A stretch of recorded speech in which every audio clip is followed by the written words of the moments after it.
Hello,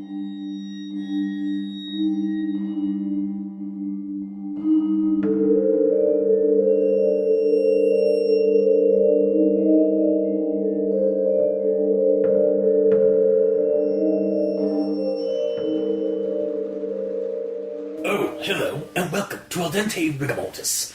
I'm Review Cultist. I'm Mikey, the E stands for evil. And I'm the gamer in yellow. And we're here to discuss those internet stories, most creepy and most pasta, and be critically silly doing it. Tonight we have In Torment. So, In Torment? In Torment. In Torment. In Torment, like one word? That's how you said it. You said In Torment. In Torment. Thank you. For the audience at home, the cultists just flipped me off. So In Torment is on Creepypasta.wikia, and it is by ShawnCognition. Myself and Mikey have done the previous 3 stories that were prequels. And just as a quick note, In Torment and the next story in the line, In Torment in Hell, were the first written stories of this series. So the prequels technically came afterward. Much like prequels in other bands of fiction. Because they wouldn't be prequels in that situation. They would just be stories in chronological order, in normal. That is true. Prequels mean they were made after the fact. Previously. Does it? Pretty sure. Yeah. Okay. Fair enough. So theoretically we should have started with the In Torment series first, then gone back to the prequel. No, I don't agree with you. Yeah, I feel like like those ones are there, like in part of the timeline. Like so, like and right now we're going to be getting like our opinion, which is we've read it from the timeline, like all the backstory basically up to this point, and then Gamer has only read the prequel. I read the previous one, but I had nothing to say about it. Yeah, you've So I just stayed home. You left. I took a sick day for once. Yeah.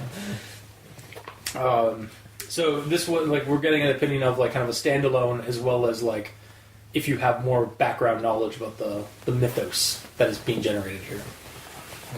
But yeah, I guess we'll start off with this with the narration or the rundown. So we start off with Jackson, this kid having a really shitty or really weird nightmare where he's in like an abyss, and this demon creature comes to him and says something cryptic and then kills him, like cuts his throat. And then he wakes up and he's in his room and he thinks he hears the creature coming through his door as he's like underneath his blanket. And then it turns out that it's actually his 2 best friends, Natalie and Joseph. And it's a snow day. So they get him up because he slept in, and they decide to go to Natalie's house to hang out and stuff like that. Specifically because it's closer. Yeah, because it's lazy. closer. Yeah, exactly.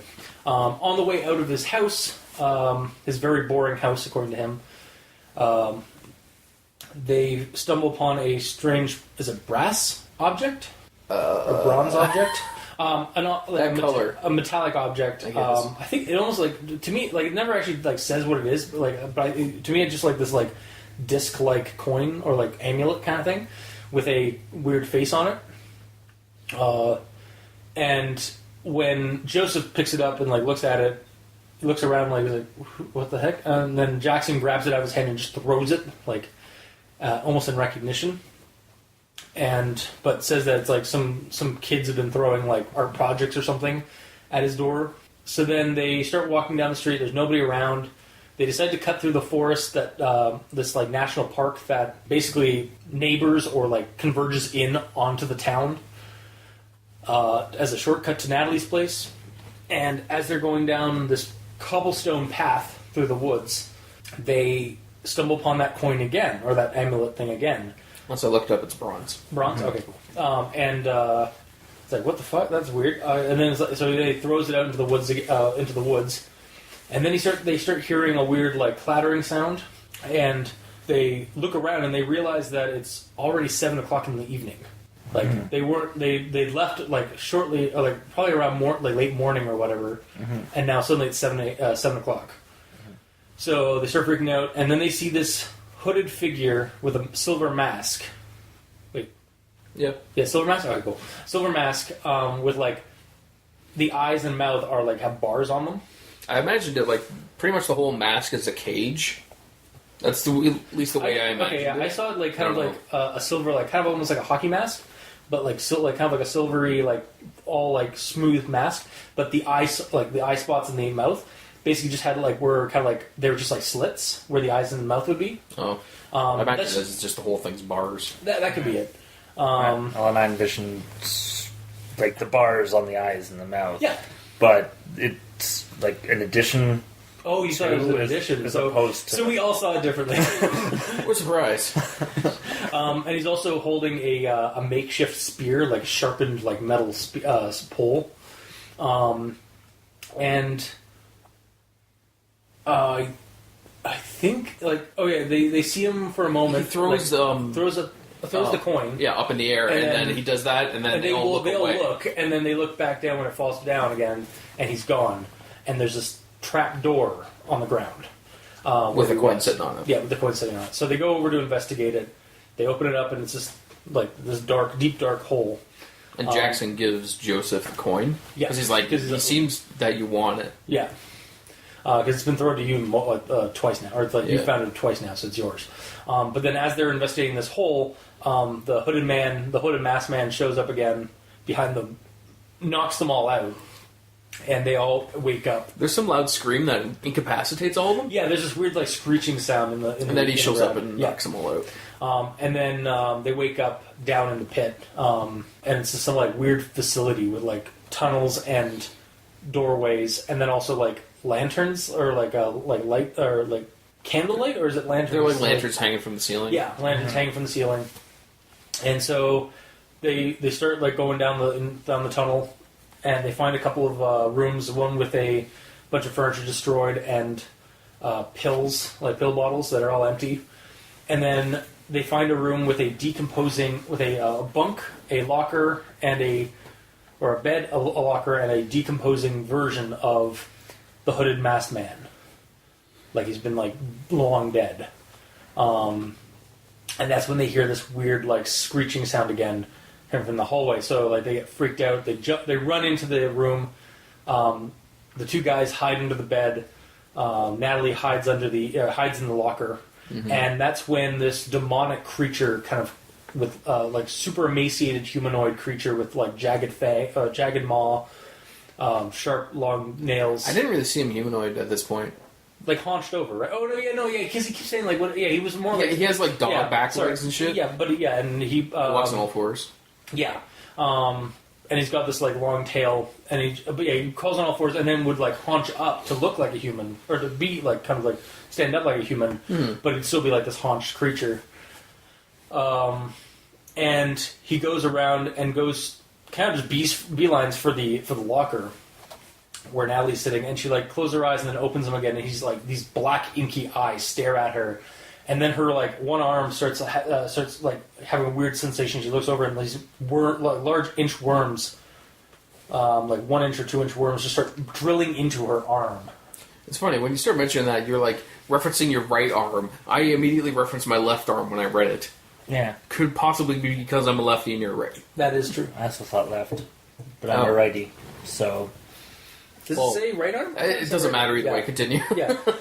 So she starts freaking out about that. She like starts like shifting and like uncomfortably, and that's when Jackson runs out of the from under the bed and like just punches the thing in the head, and starts getting its attention, and then runs out the door, and then the creature follows, and Joseph gets out and gets Natalie out of the locker, and she finds that her arm's fine. It was just like some kind of weird hallucination, probably brought on by the creature's eye, like glare or something. Mm-hmm. And they embrace for comfort because that was utterly terrifying. And then they proceed to go, then the door is closed at this point to the room. So Joseph goes to check it out, and it opens up into this weird purple landscape of like forest and weird flowers. And the creature is there before him. And it gets up on 2 legs and says, "This is Penthalasia." And Joseph's just like, "What?" Like just totally like freaked out. The creature then, Does the creature just vanish at this point, or does he? Also hasn't decided his right forearm. Right for him? Okay, go. Yeah, the creature shows up, says, "This is where you are," And then he's just like... Then he opens a portal, and it shows Jackson's front porch. Yeah, and then he gets... And then Joseph, makes... of his own, almost like puppeted, he hands him the coin, and then the creature throws the coin through the portal, and kind of like reveals that that's how the coin kept popping up. Yeah. And then I think he just kind of... Then the mask comes off the body behind him and gets thrown into the place that they're at. Yeah. Just in the middle of the field.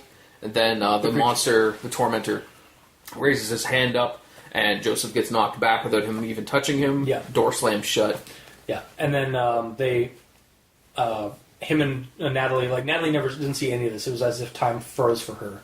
And then they hug again because, holy shit, what the fuck? And then they go out again and it's the facility again. And they start walking around and... No? Shit, sorry. No, they open the door again and it's a closet. Well, actually, this part I got a note on, but we'll talk about it later. Okay. But either way, the door opens at some point, and it's just a small room, a closet.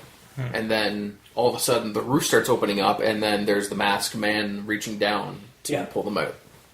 And they get up, and it's revealed that the masked man is Jackson. Yes.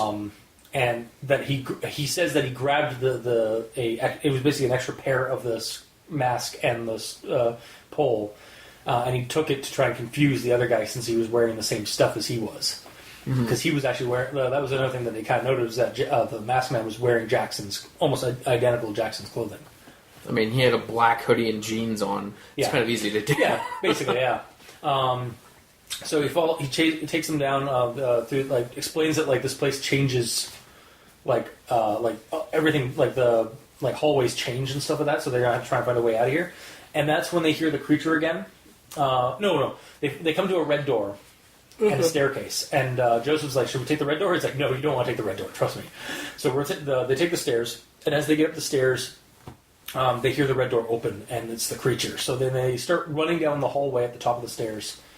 And Joseph and Natalie get to the the open door at the end of the hall. Jackson's lagging behind. The creature's behind him, but not too far off. But as Jackson gets to the door after Natalie, he looks over and then closes the door on Joseph and locks it. And he was saying that there wasn't enough room, there wasn't enough space between Joseph and the monster that Joseph could have gotten in, and they could have closed the door. Yeah. So at least that's what he claims. Yes. And then do we cut to Joseph first, or then Joseph first? Yeah, Joseph first. The Joseph is basically stuck between the metal door and the creature, and the creature gives this cryptic message to him regarding if he succeeds. He cuts his forehead too. Yeah, he cuts his forehead. So then he says, "If he fails, you live. If he succeeds, you join me in death." That's briefly shortened down a little bit, but yeah. And then it just kind of falls over and dies into nothing. Or just kind of it collapses into the floor. Collapses into the floor. Yeah, and goes through it, kind of deal. And then on the other side of the door, Natalie freaks out. She hits a table, a surgical table, and realizes what Jackson did. And Jackson tries to puts down the pole and tries to calm her down because he thinks that he's betrayed her and stuff like that. It's like, no, Joseph Joseph would have done the same thing. What it's either one or three of us. Yes, one or three of us. Maybe he's okay. Maybe he got away. And then as he puts hands on her shoulder to calm her down, he then starts choking her. Yeah. And then reveals that he was the villain the whole time. Pretty much. And starts getting a little too frisky with her. Yes.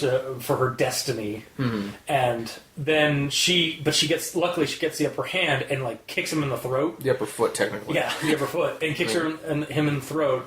Get him back off, and then runs over and grabs the pole and stabs him in the shoulder, and then opens the door. Then gets on the floor and walks the dinosaur. And that's when Jackson... no, she doesn't. Oh, she doesn't? Okay. The door just opens. The door just opens. And then Joe's there. And Joseph's there. And Natalie says, just kind of he attacked me, he was going to do something. like, he's not our friend anymore. Yeah. and It's not what it looks like, I swear.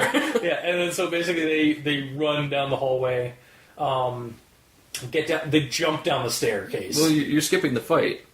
Oh right, there was a fight, a scuffle between Jackson and Joseph. Yeah, like Jackson takes a swing at him. Joe tries to take it, and Jackson's like, "Okay, let's go," which makes Joe fall. And then every time Joe swings at him, he just keeps punching. Him, but Joe gets one really good hit. Yeah, and rather than using the sharp end, he gets the blunt end and just like smacks him over the head. Yeah, and then like curb stomps his knee when he's on the ground to break it. Yeah, then they run away. Yeah, then they run away. They get down to the section of the tunnels where the trapdoor is. They notice that Jackson's shows up, and he starts running. Even with a limp, he starts running full tilt toward them. They get up out of the trapdoor with the aid of each other, and basically like stand looming over the pit with the trapdoor as Jackson gets down there, as he's like smashes his face into the wall in frustration or something, and then just like says that like I'll get out of here. You guys will be hunted. I will. You think this is over? It's not. I will kill you. I will kill your family, all your friends, anybody you pass by, everyone. I'll kill everything. Yeah, pretty much. And then they just like satisfyingly just slam the trapdoor down on over the hole. Because they're fucking done with that asshole. Yeah. And in the dark, and all the lights go out in the tunnel, and Jackson's left there in the dark as the tormentor shows up, and he just like puts his neck for it because he knows what's about to happen, and just like and basically just profanes against his god. Like, fine, you win this round, God, but soon he calls him Lord. Yeah, Lord. But soon I will be the Lord. Ha ha, slice. And then he kind of just yeah. It was the other way around. It seemed like maybe I read it wrong. I possibly did, but I thought it was like, well, do what you have to, Lord, and then the tormentor slashes him. Yeah.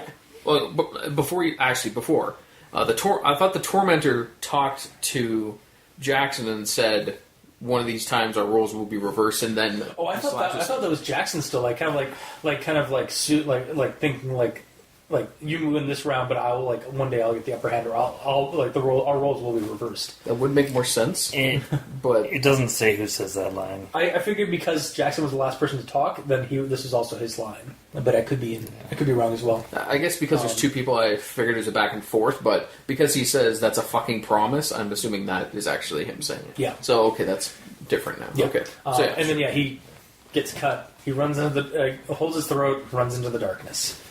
And that's the end. So, and that was in Torment. So we'll find out what happens to Jackson, horribly wounded. Next time in Torment. In Torment, in Hell. So we're going to go into grammar Nazis. So first off, I have grammar Nazisms, and then I have excessive grammar Nazism, because this story is riddled with a lot of typos. Well, there's a lot of words, so there's a lot of possibility for... Yeah. So I apologize in advance to ShawnCognition if you're listening, and also like I hope like this helps you for like editing and wise and stuff. So we'll go into this. Yes, Mikey. I'm just looking at the top comment here from ShawnCognition, and this is from 2016.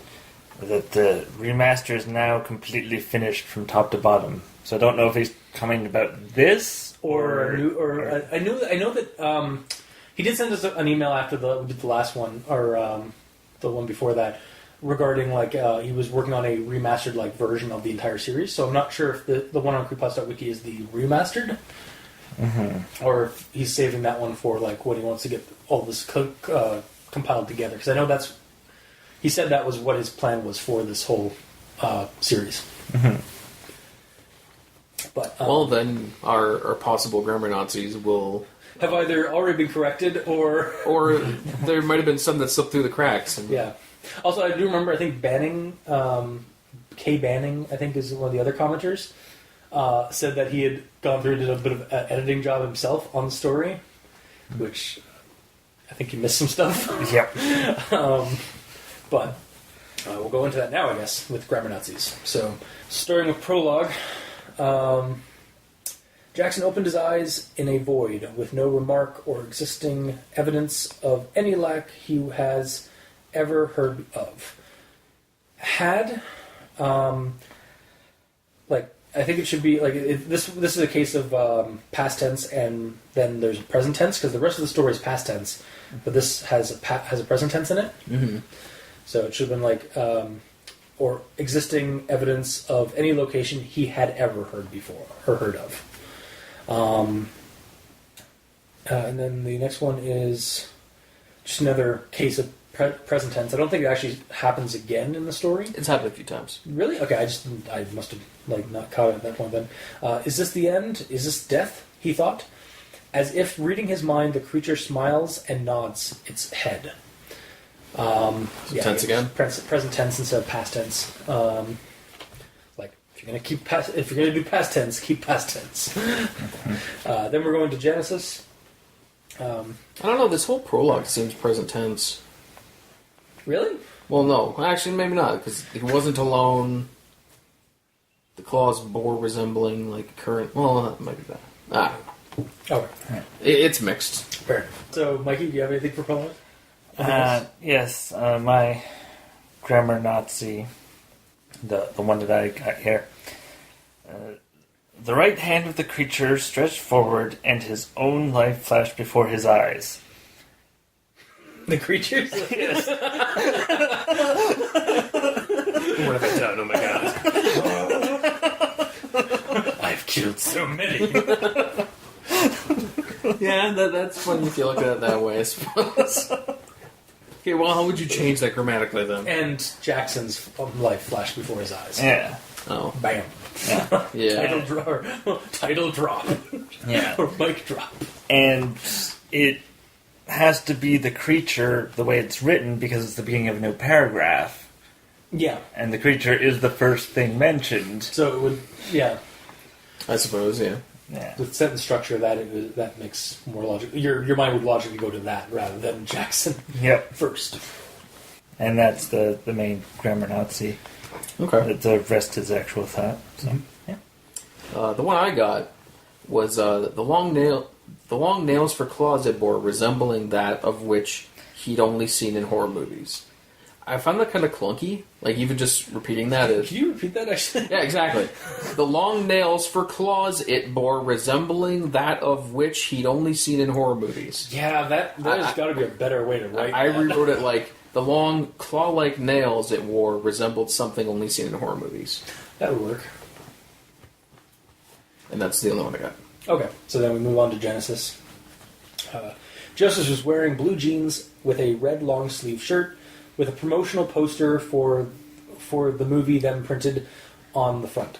So the movie poster that's on his promotional on his T-shirt is that for the movie Them, and so the way but the way it is, it's Them printed is one word. There's no space between it. So well, maybe it's a fictional movie called Them Printed. So the way I would have written it is with a promotional poster for the movie in quotes Them, comma printed on the front. Just a comma, maybe put some quotes around the movie title. It wasn't italicized? Oh, No. that might have been it, honestly. Oh, maybe. Because you brought it over, it might have not taken the italicization with it. That's a word. Yeah, maybe. Italicization? Yeah. I don't think I removed the formatting, though, so that would have been... It is italicized. It is? Okay. I mean, it looks... Is that Then, yeah, italicized doesn't work, too, but, it's still Yeah, a combined word, right? italicized. It is still combined, though, right? No. No, it's not. Oh, no? No. It's because you bring it over into Google Docs, Oh, changed okay. the formatting, and you didn't catch that. Gotcha. I still think, maybe a comma between them and printed them. It should at least be Yeah. in quotations. Yes. Yeah. And then, come on, Joseph and I waited for 15 minutes outside before we got tired and came in. It just, as it was earlier, even adding your house, it's pretty, got tired outside. So, with dialogue, you kind of assume that they were waiting outside his house. But she also might not be thinking properly because she's been waiting for 15 minutes outside in the freezing cold. Yeah. Yeah. Perhaps. And then the next one is a smile stretched over on one side of his face as he forward as he forward and grabbing his black hoodie that he had hanging on his door and putting it on. I think this needs to have moved between he and forward. Also, perhaps grabbed and can... also, perhaps grabbed and can remove the "and" at the end. At the end? So, like, a small smile stretched over on one side of his face as he moved forward and grabbed his black hoodie that he had hanging on his door and putting it on. Oh, yeah. It just, like, although it just was kind of a little bit of a clunky wording there. Yeah, mine is just switching it to as he leaned or reached forward, grabbing his blah, blah, blah, blah, blah. Yeah, because it's... But yeah, grabbed also works. Yeah. And then the next one is a bit too early for that, guys. Really, like, it's just... I think there needs to be an extra O in that "too." So it's a bit too early. Oh. Because it's... Right now it's like "to go," not "too early." Like... Yeah. I didn't catch that. Yeah. Yeah. And then... Okay, now maybe this part was also something that, like, because of translation between Google Docs and stuff. You chose us. Yeah. All right. Like we're in space. So that was just that was a thing that there was a missing space. Okay. So there was a missing space actually. That was a case of missing space. Yeah, there was a missing space. But it is also bolded there on you and us. Yeah. But there is supposed to be a space between you chose. Okay. Cool. Yeah. Yes. That's what I noticed too. Yeah. And then stepping onto the porch. So the porch is spelled wrong. It's supposed to be Porch. No, they stepped onto the porch. On the porch. Yeah, we're on the porch right now. And I think "onto" could be one word. Like kind of like how "into" is and "onto." Stepping on the porch, stepping onto the porch. Yeah, or even on the porch, stepping on the porch. That would have worked too. Yeah. And then like basically my next comment is just what I said earlier, where the story has several simple spelling typos like this here and there. And then this one is... So, Tutello was a pretty average town, at least for that connects to... At least for that connects into a national park. Thank you. What? Maybe it's supposed to read, at least for one that connects into a national park. Yeah, it's... it just seemed like it was just like a couple of words were missing, or like... Yeah. And then we have the cobblestone peeking out of the packed dirt, clicked with each other, or with each of their feet stepping against it. I think it should say the cobblestone peeked out of the packed dirt. Again, just what did it say? It was the cobblestone peeking out of the packed dirt, clicked. I guess it could... like there's packed dirt and the cobblestone that sticks out when they step on it that makes their shoes make a clicky. Yeah. Because they're all wearing dance shoes. Yeah, it should be peaked or peaking. I guess that one could be anything. It depends on the tense of the area. And this is also somewhat of an actual thought thing, because, or like just added onto it. Shouldn't it read, wasn't the cobblestone peeking out of snow? Since it's winter and school is cancelled on account of snow and freezing rain? Why is there dirt? It could be a path. It is a cobblestone path. Yeah, that got shoveled. But and on a snow day, like paths don't generally get... Specifically on a day that they shut down school because of snow and rain. Yeah. Actively falling at this very moment. Mind you, apparently between them leaving his house and getting to this point, it switched suddenly to 7 o'clock, so maybe time had actually like sped up and like... It's the spring now? No, they realized that it's already been paved, like long into earlier in the day, later in the day. I don't know. But yeah, no, it's just... And again, it came up again when like they find that door, they say the door is in dirt, and somebody's like, well, like, but it snowed. There's ice and snow everywhere. But it never gets mentioned again. Like this could have been the first snowfall, and that's why there was a snow day. And because they're walking through a forest, there could be a lot of overlapping trees, so it could still... Well, they say that the trees are all are bare and covered in snow. Oh, they're bare? Yeah, they're okay, bare. So it's probably not for a snowfall then. Well, and we don't know the situation in this town. I know, we know it's Tutello in Pennsylvania. But yeah, it's not the but we don't know their snowfall situation. I mean, in Canada, in Toronto, you get an inch of snow, everything shut down. That is true. Yeah, those lightweights. Yeah, those city slickers. Yeah. So maybe that's it. It's just Tutelo is just one of those towns like, oh, too much snow. Yep. It's like one flight coming down. No. Okay, we gotta stop.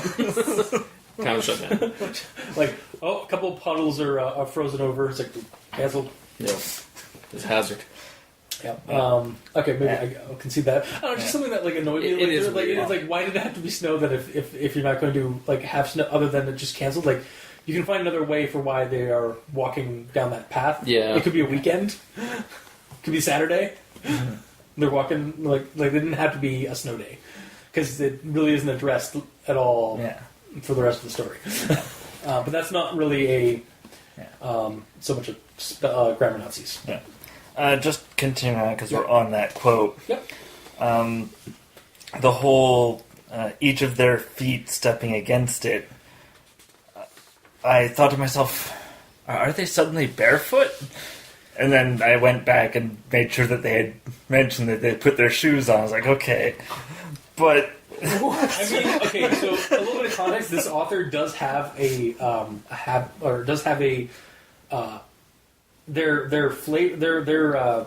writing thing, or their writing technique is to have as much detail as possible. Yeah.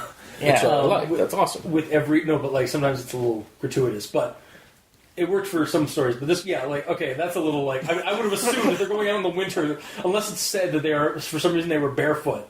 That would be the unnatural outlier. Yeah, but okay. You would have preferred the word shoes or boots in regards to them stepping on things, not feet. But at that point, why don't you just have this like, well, what if they were like handstanding in their boots? Like, yeah, that's true. Yeah. Well, why there's no clarification. Why wouldn't they just say that the dirt clicked with each step? Because then you'd be like, why is the dirt clicking every time they walk near it? It's like they're not walking. It's cobblestone. But the cobblestone would be clicking, not the dirt. That's an assumption, sir. No. Yeah. See if we can throw it back at you. Yeah. Okay. And then the next one, actually, I think I do remember like when I was going through it, I went through these again and like deleted one or two because they were like, okay, no, that's totally not a typo. That's fine. But most of these are. I guess that one probably could have been missed, except for the fact that why is there no snow?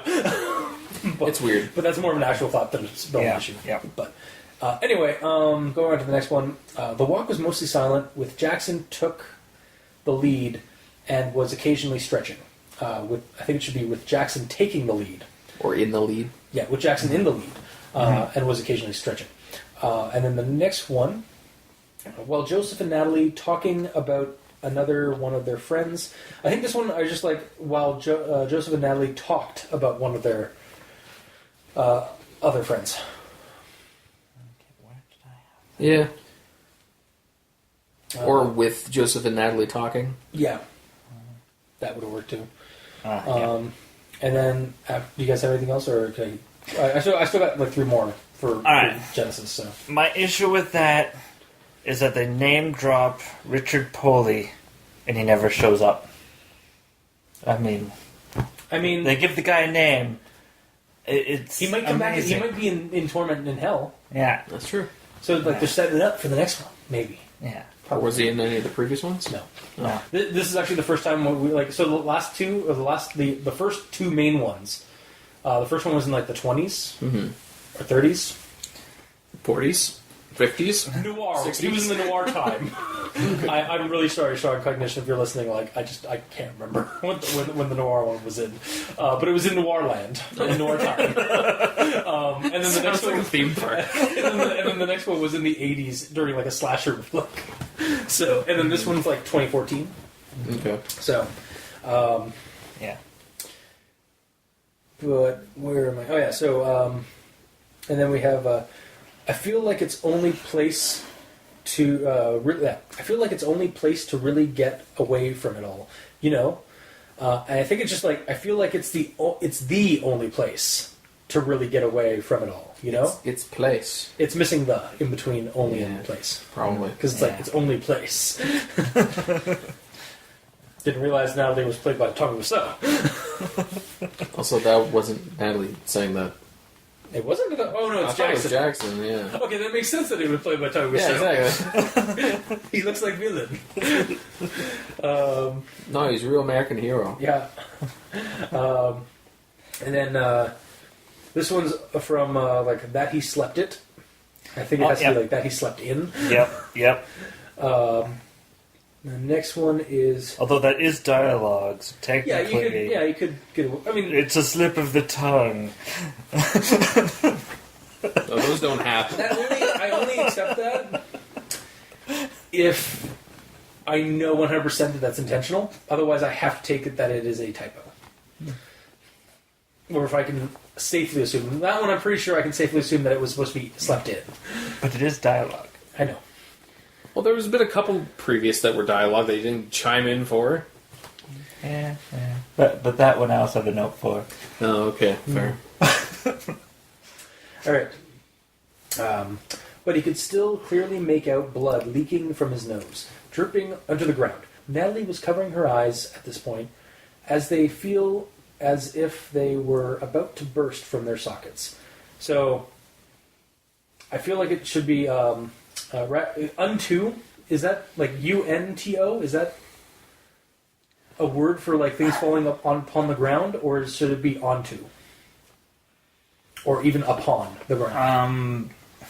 Unto is the older Version? way. Okay, yeah, So I wasn't too sure about that. It's technically okay, but it's also not because we're in a modern... Yeah, but if you want to be all fancy. But yeah, it's also not dialogue. It's artsy, either. smartsy, and not like. Yeah. Also, when she, as they feel, or as her eyes, she's covering her eyes, as they feel as if they were about to burst from their sockets. I think it should have been as they felt as if they were about to burst from their. It's just like tense issue. Yeah. I guess I did pick up a few other tense ones. And then there's the last one. Has the man drew the pole to the right with both hands? I think the has should actually be as the man. Yes. And then that's all for Genesis. Alright. So what do you got? Alright, let's go back to the top of my notes here for Genesis. Again, I did say this was excessive grammar Nazis. We'll try to burn through them quick. Alright. You know, at some point we should actually do change the segment from grammar Nazis to grammar's Inquisition. No one expects the grammar Inquisition. Yeah, and yet everyone listening to these episodes totally expects it every time. No, Yeah, exactly. Well, everyone expects the grammar Inquisition. Exactly. No one suspects the Spanish Inquisition. Yeah, everyone expects that grammar Inquisition. Yeah. That should also be one that we change it to. Alright. So, this grammar Nazi is a misspelt word. As a star. Jeez. Okay. The door was obviously weighted, taking a great sum of strength to even raise. And weighted is spelled as though I'm waiting. Oh, there's no Okay. G in there? Yeah. No. Oh. It's also no E because it's weighted is WEIGHT. Oh, I know. Yeah. I just meant the G version Yeah, of okay. weighted. Yeah. Fair. Okay. Yeah. Is that it? Yeah, that's It the sounds like you only got one a that lot of hasn't those been touched on for that. Yeah. Okay. That section is done. Okay. So for actual thoughts. So yeah. But we'll get on to that in shortly. Alright. Right around the start of Genesis, then, the trees moved and swayed with the wind. The snow and freezing rain covered their naked branches as the snow and freezing rain pushed forward. I kind of felt it's unnecessary to repeat snow and freezing rain immediately Yes. after you say snow and freezing And not rain. show it ever like on the ground. Yeah, and not show it either. That's weird. But yeah, I'd suggest changing that to the snow and freezing rain covered their naked branches as the weather worsened. Yeah. 'Cause that's essentially what they're saying. It's just you don't need to repeat the same thing. Yeah, and I mean to repeat something that I keep saying, I could let if it was just like kept referencing dirt, I could let that pass. But Just gonna keep hammering on this dirt situation. like a broken record. But at the end, like when they escape the trap door, Yeah. she grabs onto grass. Yes. So it throws me off. It's like, Okay. why? Okay. We're gonna stop for a minute so I can clear the air here. Okay.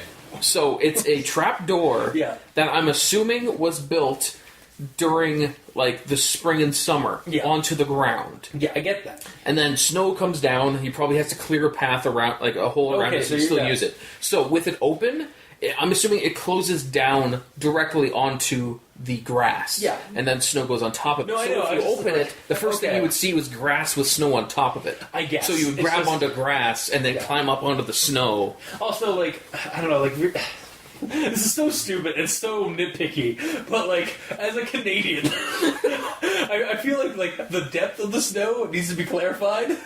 Like, is it just some, like, sheet of snow? If it was just a small sheet of, like, thin sheet of snow, if it was mentioned that it was a thin sheet of snow, I could let it pass. Mm-hmm. But if it, like, every time it says that there's snow on the ground, I'm expecting our winter kind of, like... You're thinking like 4 feet of snow? Yeah, or I mean, like a foot of snow. Like, yes, like they have to get through that plus the. Yeah. So yeah, and it's That like, might be how the dirt situation goes, where it's just like kind of, that's what's the word? Like it's just like a little light skimming of snow on it, Yeah. but you still see like the grass poking through, kind of deal. Yeah. That Okay. might be the situation. Fair enough. All right, I will stop hammering down on the snow situation. Now. Okay. I promise. Well, it's on the dirt situation specifically. Yes. But yes. Okay, so moving on. So are you good, or do you have any? No. Are you good? The cold elements started to. This is still near the start. The cold elements started to reflect the light pollution of a small town far south of Marineville called Tutello as they began to brush up against the White House, seemingly built around the 1950s, retaining a vintage look. The snow and rain were halted, but the chilled wind carried on through the cracks of the window frame. Holy God. That's not one sentence. Oh, that isn't one sentence? No, Okay. I was just reading it quick because I don't want to waste time. Yeah. But I don't know, some of those parts it kind of felt a little too drawn out. A little too exposition-y, like maybe. Yeah. Yeah. Like, and when it says they, I didn't understand what they meant when it says as they began to brush up against the White House. I kind of, when I think of they, I'm thinking of people, but it's talking about weather.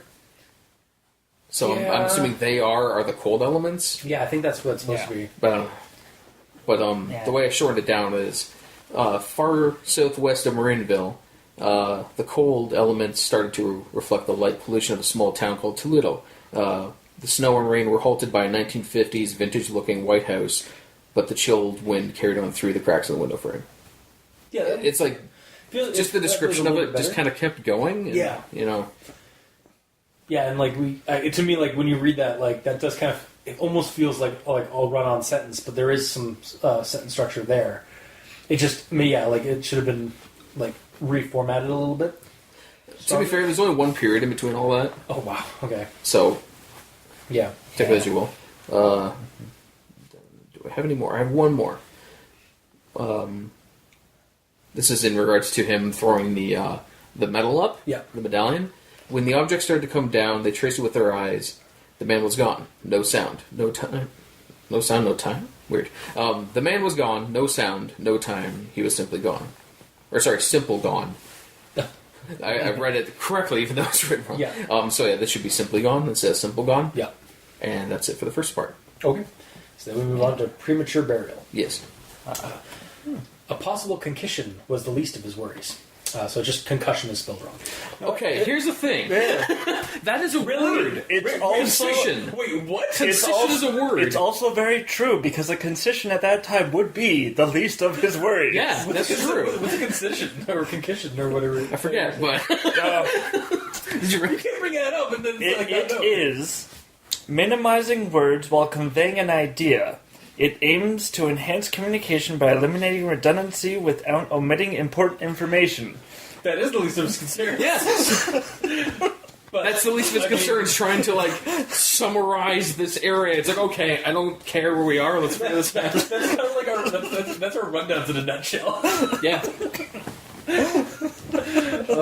But yeah, no, but like realistically, it is supposed to be concussion. Yes. Right? I don't know if it is or not. I'm pretty sure it is. It's a concession.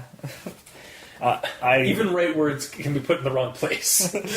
I would say concussion. Yeah. But Concision is technically also I know, workable. yeah. It works, honestly. Okay. But moving on. A mind-shredding screech filled the concrete halls, as if they were being screamed back at. Yeah, as if they were being screamed back at. So there is no... It's just scream, not screamed. It's supposed to be screamed back at. As they're being screamed back at? As if they were being screamed back at. That's fine. As it is, it was scream. That's what I was saying. Yeah. Okay, Yeah. fine. Yeah. The issue that I have with that is a lot more than just the grammar Nazi. Oh, really? Number one, it has yet to be established that there's halls. It immediately says there's a hall. Yeah, it immediately One says... hall with 4 doors. That's all I visualized before this point. Yes. Okay, And well, yet now they're suddenly establishing that there's halls. halls. No! Yes! But it just comes out of nowhere, the concrete halls, but for all I know, there's just rooms behind those doors. Well, how about this? We'll just turn this into a quick little grammar Nazi and switch halls to walls. Boom! Done. Yeah. Okay, moving on. And I agree. It could also work with just hall, like concrete hall, yeah. or walls. Yeah. But Or they're saying halls because Or it's the halls sound because there's- sounds like it's coming from far away. yeah, Like it's not in It's bouncing this through hall, other it's coming from a different yeah, hall. it's bouncing through other other halls in this area. It turns out there are other ones because of the way it's reverberating. And also, a point of note, everyone is now dead because their mind has been shredded. Yes. Thank you, Captain Literalism. It's not literally. Anyway, It says a mind-shredding screech. yeah, it's like mind-rending insanity blast, like sandblasting, like terror.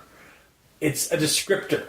It's not a literal descriptor. It is a metaphorical descriptor. Curse you, you cosmic demon! You're so evil! Anyway, next one is each scrape caused all 3 to squint their eyes as Joseph, but damn. Right. Yep. Sorry, this was the problem. Yep. So as Joseph butt down on his bottom lip as hard as he could, Oh. puncturing it. So it's supposed to be as Joseph bit down on his bottom lip. He can not butt down on it butt too if down. he wants, yeah. Yep. Sorry, I'm 12. That made me laugh so hard. You're sitting there giggling at this point? Nice. It's just butt down. Maybe he's smoking a cigarette and it's just down to a butt? Oh yeah. It's just cigarette butt? He's like, "Arr!" He's just squeezing down on it? No. Okay. And then the next one is when Joseph's trying to calm down Natalie after Jackson goes running into the hall to get chased by the monster. He's always been a quick thinking. And it's obviously supposed to be. He's always been a quick thinker. And that's my notes. That's my grammar analysis for premature burial. Mikey, you have anything else? I have a run-on sentence. Closing her eyes once more in an attempt to choke back coming tears of fear and to keep as much of her sanity as she could in her rusted coffin, she opened them only to see the black eyes, lacking anything but darkness, looking right through the shutters at her own eyes. You did it. I can check something because I actually have that. That and the next thing over as one of the parts I liked about the story. With the run-on sentence. I love all the run-on sentences. They Not because of make run-on me run out of sentence, breath, so I'm just as distressed as the characters are. because It it was helps really- my immersion level. No, because of that. It's because when I read that, and the next thing that we'll get into in my actual thoughts, Yeah. I found it really creepy. And Yeah. weird. But anyway, sorry. Yeah, that is a run-on sentence if I ever heard one. Holy God. He started reading it, I was like, let me just check my notes. Yeah, that's in there. I'm going to be rereading that in a second. Okay. So I'm assuming, like me, when you read that, you added extra punctuation to let yourself breathe and such, because that's what I did, yeah. Alright. Yeah, I also don't read it aloud, so it's like I don't have the... I just like reading it in my mind. Yeah. I have one more, and it's strictly on the author trying to convey something that's not conveyed right. Okay. So it's a mix between a grammar Nazi and an actual thought. Kind of like my snow thing. Yeah. I said you weren't going to bring that up. I'm not saying anymore. Oh, okay. We'll gain no more by making theories than we would actual progress, he said as he began walking to it. So, making theories, therefore, gives you just as much progress as making progress. Because you get no more from making theories. It's saying, like, you get as much or less. You don't get more by making theories. You would get more by making progress. You need to take action rather than speculating. Yeah, but it's like, still... that's the bit up behind it. But yeah, it's a little... written that's like, we'll get no more by making theories than progress. And I was like, so... making theories also equals progress? You're saying we should be making... like, it should be reworded to say specifically that progress is more important. Yeah. Okay. Alright. And that is... that is your notes? That's for a premature burial? Yep. Okay. I only got one. It's on the description of the creature. The pale white skin was peeling away and covered brown spots, as if it was suffering by every skin disease imaginable. So, with brown spots or covered in? Covered in, yeah. Yeah, I remember. I didn't. Again, some of the things I was like, I'll let pass, but I probably shouldn't have. It's fine. I had to say, bleh. Wow, I don't know why I'm talking about grammar stuff I can't even speak. I had to have something to say about that section, because that's the only one I had. Okay. So, into Visions of the Great Beyond. Alright. So, with one large breath, he put his hand on the doorknob and began to turn it to the side slowly and quietly. So, just remove the second put, because it literally just says he put. So, the next one is, in that moment, he could hear the devil spoke. Pretty sure it has to be the devil speak. Mm-hmm. But it's in the past. And that's all my notes for that one. That's all my grammar notes for that one. So, Mikey? But, like, the spoke situation, it's in the past. In that moment, he could hear the devil spoke. Yes. It sounds weird, but speak present, though, right? But it's in the moment. But it's in that moment, yeah, that's you true. can hear the devil speak. Yeah. Yeah, that works a lot better. Yeah, I had this note, too, and I'm like, questionable tense? Yeah. Because it's kind of weird. In this instance, because it says in that moment. Yeah, that's works. true, Yeah. Alright, so I got two more. His cloths blew behind him like he was in front of a tornado, yet he stood still as he looked out past the door. So, he's either suddenly wearing a toga or wearing a cape. Or both. Yes. Yes. Or it's just clothes. Yeah. Yeah, but it's missing an E. Yeah, I know. Yeah. Alright, so next grammar Nazi. When the smoke hit the dead center of the field, it clouded up the area in a thick haze before clearing completely, revealing the creature he had just seen moments before inside of the facility. I remember reading that, and I don't know why it's not in my notes. Yeah. So seam. Yeah. Instead of seam. Yeah. I think we had that a couple, like in one of the last episodes. What, a seam? Where, like, somebody seamed something. Mm-hmm. Yeah. Yeah. Okay. And that's my grammar Nazis for that section. Okay.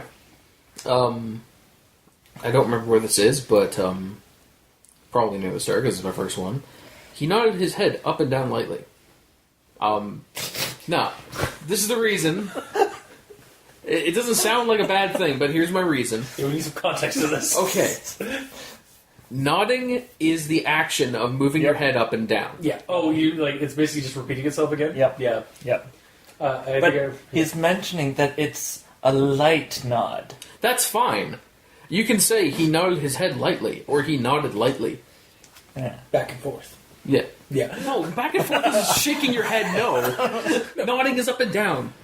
Right, yeah. No, back Wow. and forth. No, back and forth. That's up and down. Yeah. It's back and forth still. No, shaking would be right to left. Yes. Not back to forth. Back to forth is this way. It's up and down, technically. Back and forth is like this. I love doing visual jokes on a podcast. God. Should I just do like a little GIF cartoon of just the closest just like, yeah, totally. Commenters, comment if you want to see me draw a GIF of cultist or myself and gamer just doing a stupid back and forth motion over our heads. Totally. While sitting in a car. Yeah. It's like a Night of Roxbury situation. Just forward instead of sideways. God. Anyway. Oh yeah, we should probably move on. Yeah. So stupid. That's actually the only one. Okay. You guys covered the other ones. Cool. So the next So one on is... to the Hunter. No, Majesty. No. Right, I didn't have anything for Majesty. That's why there's nothing here. So continue.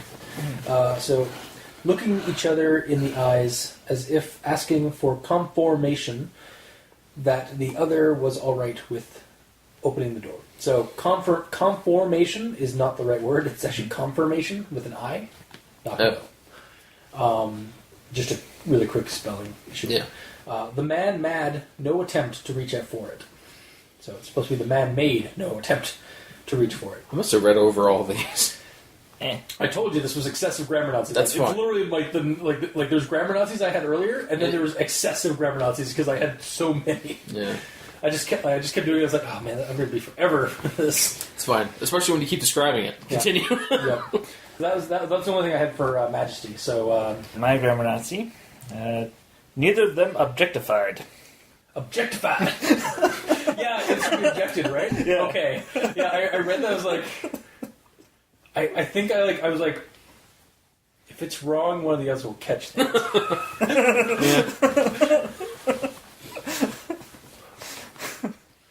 Alright. Is that your only one? I got a run-on sentence. Oh, goody. Not as long as the last one, but still run-on. He couldn't know if she had seen or heard everything he did, but he stood up straight and took her in for a hug one more time, this time pulling away after just a few seconds. Yeah, A little long. that's all commas, right? Is there any commas in there? Yeah, there's one comma. Okay. 2 commas. Yeah. 2 commas. But still, it's a run-on sentence. It's like, oh, and a period. Never mind. Oh, there's 3 periods. Never mind. But yeah, no. And then the next grammar Nazi is, again, a misspelled word. The bastard that attacked us was already wearing the same cloths. I figured I might as well confuse him if he's going to try and kill me. So it's another cloths, clothes situation. Yep. Gotcha. Those damn cloths. Yeah. All right. Alright, and is this the last grammar Nazi I have here for this section? He bent over and picked the iron pole back up, twitching his focus back onto her. It should be switching. Yeah. Maybe he is twitching about it, though. Twitchy. He's like really twitchy about it. Yeah, it's like that creepy scene from Dreamcatcher where like the alien isn't possessing the guy, and the guys are like, we're just like looks like all like kind of like evil and stuff like that, and then like snaps his neck like to the right, and like has like an instant like smile. Nice. So Yeah. it could be both. Yeah, he's getting rid of the old persona, except that's not that part yet. No. Anyway, So that's It's a switch twitch. it. Oh, So, and you had don't I have any? none, so. you have none. Right. Okay, so moving on to Hunter. She grabbed his wrists and tried her hardest to pull his hands away. So she grabbed his wrists and began trying her hardest to pull his hands away. Or tried her hardest. Because tense. She grabbed her wrists and began trying her hardest. Well, get rid of began. Yeah, maybe just get rid of began. Yeah. Yeah. And try her hardest, yeah. Fair enough. But like, isn't this in the past, so shouldn't it just be tried? except began trying. Like, is also a way to I understand, but like, I'm just saying, grabbed her wrist and tried her hardest. Yeah, that would work as well, yeah. Just get rid of began then. And then the next one is, behind her, she heard the door began to open, pulling away from the room. So behind her, she heard the door begin to open, pulling away from the room. Another began situation. Yeah. So it's in a row. And then the next one is, when the first retracted, he bent over in pain. So I think first is supposed to be fist. When the fist retracted. Because he was like pushing the fist into him.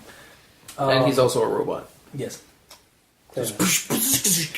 Retracts back into his hand, yeah. Yeah. He's doing those effects the whole time. Yeah, totally. It's like It's actually not a robot. He's just like thinks he's a robot. Yeah, it's a Police Academy situation where he's fighting Jones and he fakes being a robot to scare him. Yep. And then the last one I have, before we go into actual thoughts and stuff from my end anyways, is when she reached the surface, the turned around back to the ground. So I think it's when she reached the surface, she turned around and back to the ground. Mm-hmm. So just get rid of that, replace it with she. Okay. And that is it till actual thoughts. So, Alright. what do you have for Hunter? And then I think Prologue, if you guys have any. Alright. Hunter. The pleasure he seemed to get from just the smallest amount of pain he caused, as pure as...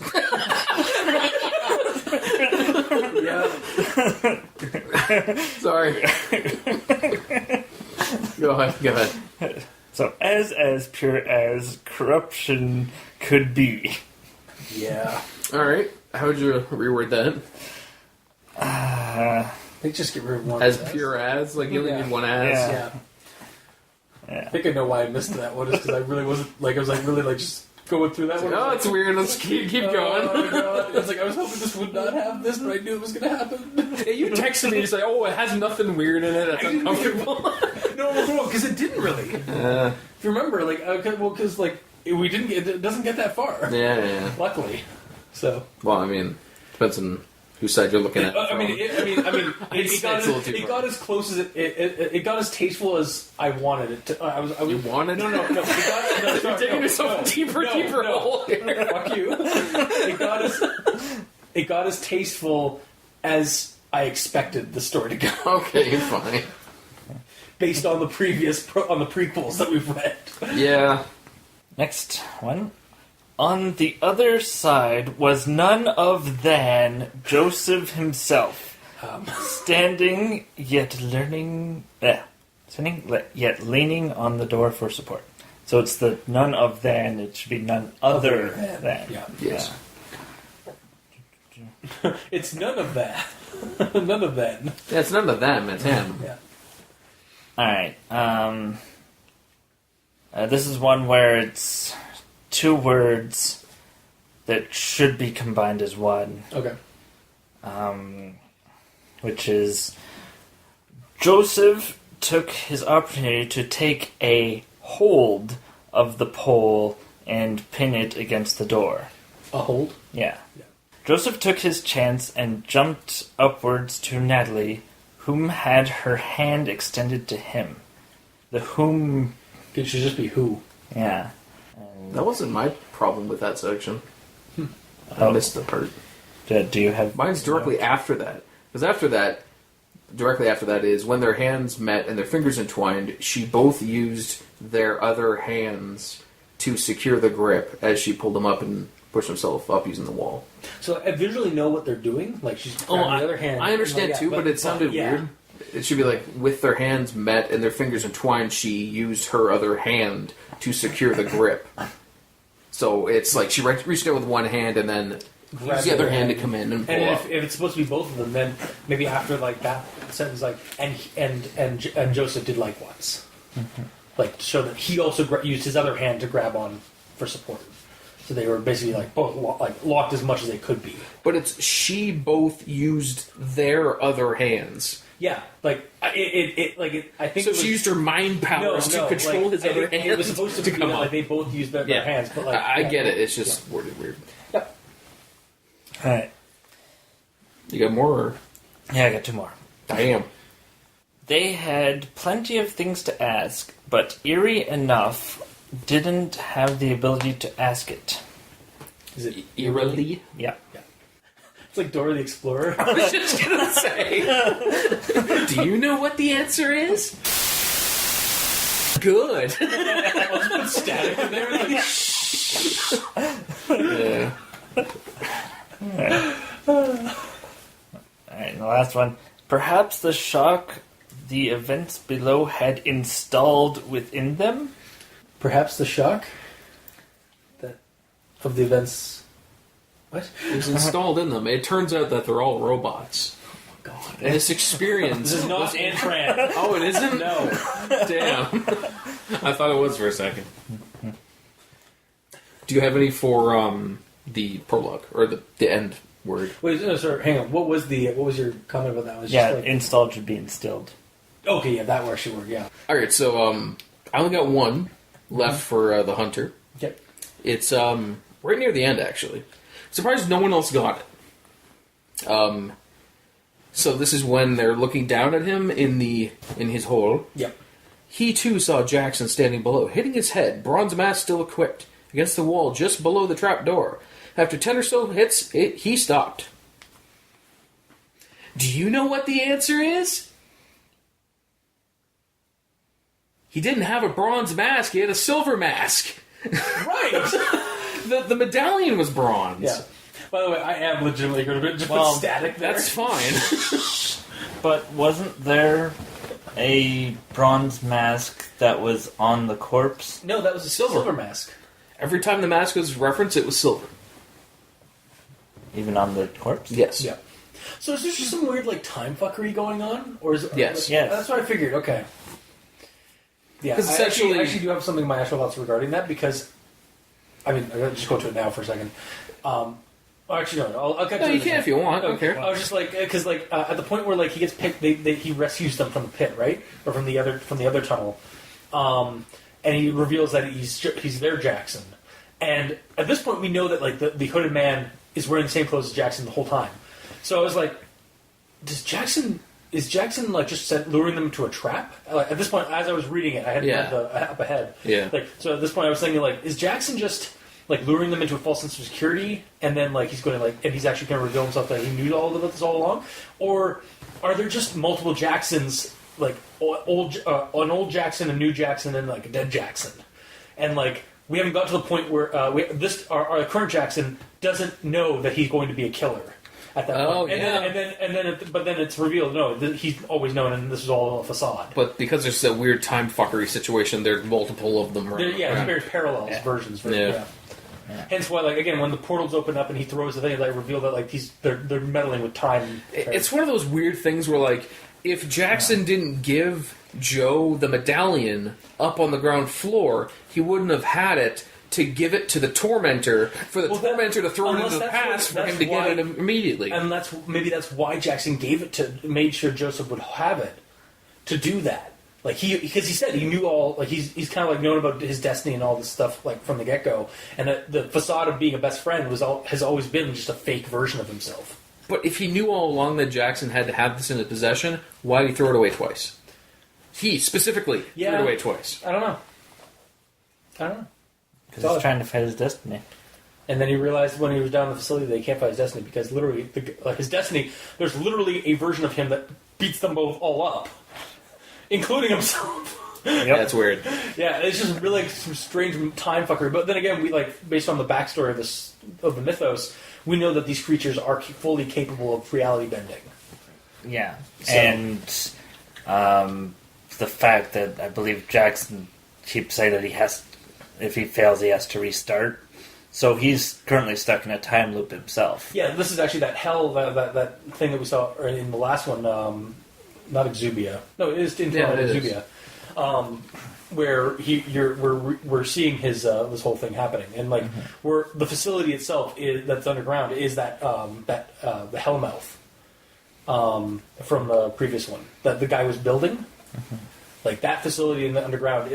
Also, last year that was in the email as well from ShawnCognition. Was that the Hellmouth. Yeah, because we did get I don't know if I mentioned it. No, you didn't. So just quickly, we did get. I did send ShawnCognition an email just confirming some things, just to get some information for the story. And he did state that the facility that's underground is in fact the Hellmouth mentioned in the last prequel, in Torment Exubia, that the guy was building for this whole ritual thing. And so there's a bunch of time fuckery and space-time anomaly stuff going on. And he's still in basically still doing the trials and going through hell, basically doing this stuff. Mm-hmm.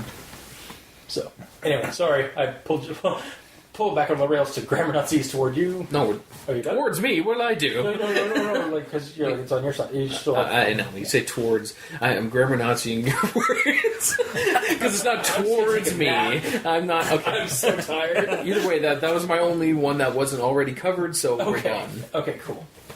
What time are we at? Good. We're just an hour of rundown and rundown and Nazisms. Yeah. So here we go into actual thoughts. I have none.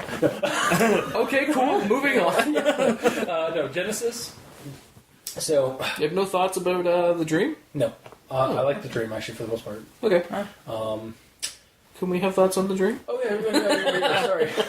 I guess we should do that then. So my thoughts. Pure black void stretched in every direction like an ocean of nothingness. And I'm thinking to myself, how can he see anything if he's in a pure black void? Actually, a recent TV show kind of emulated this. In Stranger Things, when Eleven goes into her psychic mindscape, it is completely pitch black with a watery floor. But the only thing that has any highlight of it, but you can still see her perfectly fine. So that's kind of how I visualized this, was that everything is completely pitch black. You can hear Liquid when they're stepping around and stuff like that, but they're the only ones highlighted. I think what he's getting at is how can you tell it's endless when it could just be a 10-foot room, but it's so dark you can't see the walls. Well, that it appears endless, though. Yeah. But yes, you're right. It could also be like that. And there's also no mention of light, so when he's suddenly not alone, how is he able to see the creature? He senses him. Yeah. And then... Or it's just one of the situations where, you're in pure darkness, but, that Stranger Things situation, you're perfectly lit, so anyone else is perfectly lit? Yeah, it's just the environment. It's kind of like a weird, texture different. Everything is black and, abyss. Yes. But you guys are textured. Yeah. And then, again, with the void, the blood seemingly went down forever, disappearing out of his eyesight. So he can kept going. He can see his blood, but yet he can stand going into the darkness below. When blood itself is pretty dark. Yeah. Well, that just confirms that everything about him is highlighted. Well, no, everything is pure black because that is nothingness. So if there's anything there, you'll be able to see it for ages. Yeah. Because there's nothing stopping you from seeing it. It's just until it's so small you can't see it anymore. Yeah. So he's not just in a 10 by 10 black room. Alright, and that was my thought. Okay. But it was because I didn't know it was a dream at that point. Yeah.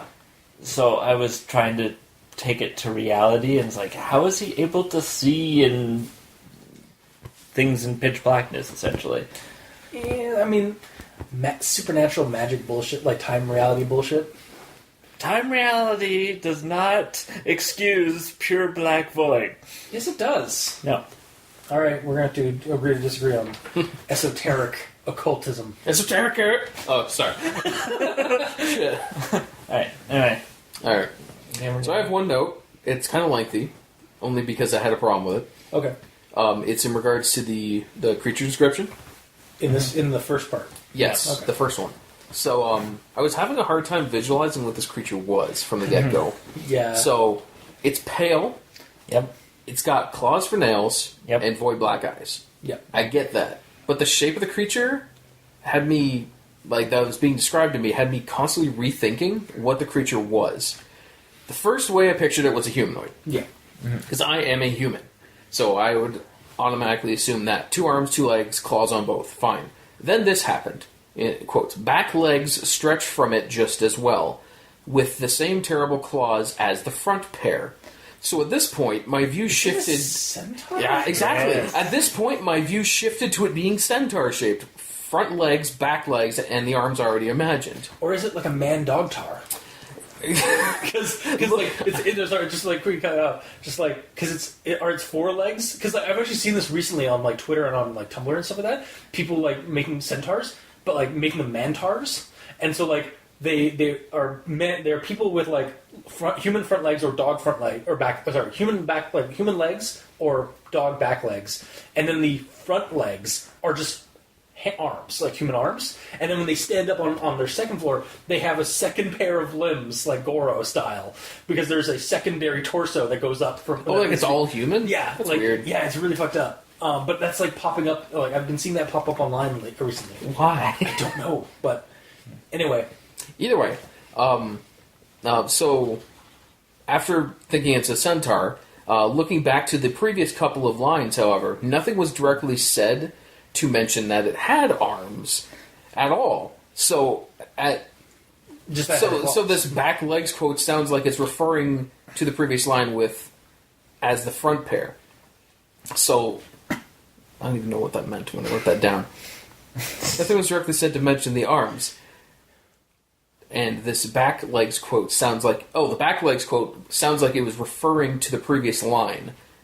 So the previous line being the front pair. Yeah. So it's saying like that's a previous set of limbs. So at this point, I was thinking it was possibly a pale Minecraft creeper-shaped monster. Oh god! Where it had no legs, but it's still got the 4 no arms, but it's got the 4 little nubby legs kind of situation. And then this happened during this description. The right hand of the creature stretched forward, so it does have arms. So it's the second. Yeah. So it has like 3 limbs. It's basically a 6-limbed creature. Yeah. According to this description? Yeah. I guess. So now I'm back with the centaur-shaped creator, because it does say back legs stretch from it just as well. So I keep thinking of back legs and that front also legs. like totally fucks with my later description of the creature, like my comment on the creature's description later in the story. Because I definitely saw something that like reminded me of, again, internet YouTube culture. But Yeah. We'll get to that also going off of that, the creature to me seemed like it was a cousin of the 6-legged rain-activated paranormal entity codenamed Centaur. Oh, that's true. also, well, You're not I guess wrong. to add on to that, then I also kind of saw, at least later on, I saw it as a descendant or like a version of the rake. Again, and when I read the second part, because otherwise it looked basically like the rake, except then it added a tail. Yeah, I was like, a tail. okay, the tail's a little different. The tail makes it a bit off, but like otherwise, like it kind of. And then now, like listening to that, I was like, well, yeah, that description is like some weird, centaur creature. The main problem with all that is just specifically because it says back legs. Yeah. If it just had legs, it's fine, but because of back legs, that makes you assume that there's front legs. I really like that idea. That like visualizing that creature, I really like that design. Yeah. Of like, especially when it gets up on its hind legs, so it has like this like secondary pair just like sitting like that, and the other ones are like lifting their hands out to grab the coin and stuff like that. It's pretty neat. Yeah. Yeah, that's my only one for the prologue. Okay. So moving on to Genesis, I believe. All right. Cool. So this is like when they're walking and they find the medallion a second time. Looking down, there it was again, the bronze face mocking him. "Jackson, what the hell?" he yelled, annoyed. Jackson spun around, fist clenched to relieve anger, or at least that's what Joseph thought of it. "What the fuck are you blaming me for now, Joseph?" "Sheesh, short fuse on Jackson." "Christ." Yeah, I mean, it makes sense. Like, it's like part of his true psyche, kind of like coming through a little bit. But like, man, like, why do you guys hang out with this asshole? Yeah. And his fist was clenched to relieve anger. That's more of a stress relief thing. Yeah. Like bottling it all up and then like releasing it. Yeah. and you can get stressed through anger. Yeah. So it's not really. Hence why it's it's fine. Like that's why they have stress release things. It's like you get angry. It's like, yeah, Yeah. and that's honestly my notes for Genesis. Okay, I have a point on that one that you just said, where he's going to yell at him essentially for the medallion showing up again, and he's saying, "Look what found our way back to us. Why'd you keep it? Thought it was just stupid litter." That's what Joe's saying to Jackson. Yeah, and I don't know why he asked him that, but because he clearly saw that he did not keep it. Yeah. He picked it out of his hand and threw it across the road. And he was always in front of them, so how did he like go and grab it again? He couldn't have. Yeah, so it's kind of like a weird assumption. Yeah. It's kind of almost like it's there just to like try and add some tension between them or something, or to show how Jackson's like kind of has a bit of a temper and like or some of the cracks are showing a bit, but at that point he shouldn't have just thrown it away. Yeah, previously, you should have just pocketed it or something. Yeah, that's true. Because then it's setting him up, where it's like, oh, we could have dropped it, but then he could just be like, I still have it, see? Here, I'll get rid of it, and throws it away. Yeah. So then there's both of them there. So then you would also know if there's only one medallion or if there's multiple. Yeah. Which I'm assuming there's only one, though, in the story. But, Mikey, on to you. Alright, this is Genesis, right? Yeah. Yes. Alright. I, for whatever reason, originally thought that they were older teenagers. Yeah, they're like 15. And then when it 15? explained that they're 15 and 16, yeah, I was like, that's younger than I envisioned. And I went back to Exubia, and it just meant just teenagers. Which, 15 is still technically a teenager. Yeah. It's definitely a teenager. I was expecting older Yeah. side of the teenager. Which, by the way, yeah, like, man, these kids are fucked, are like, just emotionally and, like, mentally fucked after this, after this situation.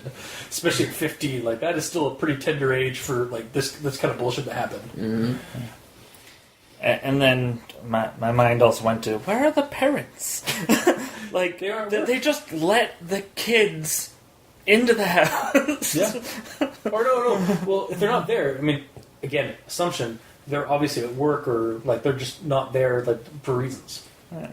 Why can't his parents let them in? They're his friends. Yeah, but, I mean... What's the problem with it? It just... Well, you don't like that those characters aren't name dropped, essentially? Yeah. And yet that other character's name dropped, and you don't like that? Yeah. How fucking dare you? And to continue on, that train of thought, the town they're in has approximately 7,000 citizens, all of which very productive, but that didn't always fill the streets. And I'm like, are we going to see any of these other citizens? Snow day. Yeah, so all the kids would be outside playing in the snow. So you didn't see them. And also, they're not relevant to the plots. You don't need to see them. Yeah. I don't know. I just wanted there to be another person. Why? Just because the world feels empty. I admit that probably would have been interesting to like have them notice that like nobody's out for some reason, like maybe have them acknowledge it, but it's not really necessary. Maybe they did. I don't remember, to be honest. I don't think they I don't think they comment. I think like the omniscient narrator comments that the town is empty, or like the streets are empty that they're traveling along, but I don't know if the characters ever acknowledge it. Well, either way, they're only on the street for a little bit because then they cut into the forest. Yeah. How many people are going to be walking the trails? Yeah, exactly. So. Alright. So, I got some quotes here based on when they find the coin the first time. It's just litter someone tossed from their car. It happens here. Call it an art school project or some bored kid with some scrap metal, he said, unamused. Strangest piece of litter I've ever seen, corrected Joseph. You'd be surprised at what people make with almost nothing. It pays to be creative, yeah? Joseph smirked at Jackson's surprisingly hostile responses.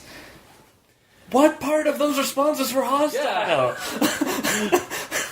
I mean, you're not there. You're not hearing the inflections he's using. But then that should be like between like dialogue, that should be kind of describe how he's inflecting that, because that's not how he like.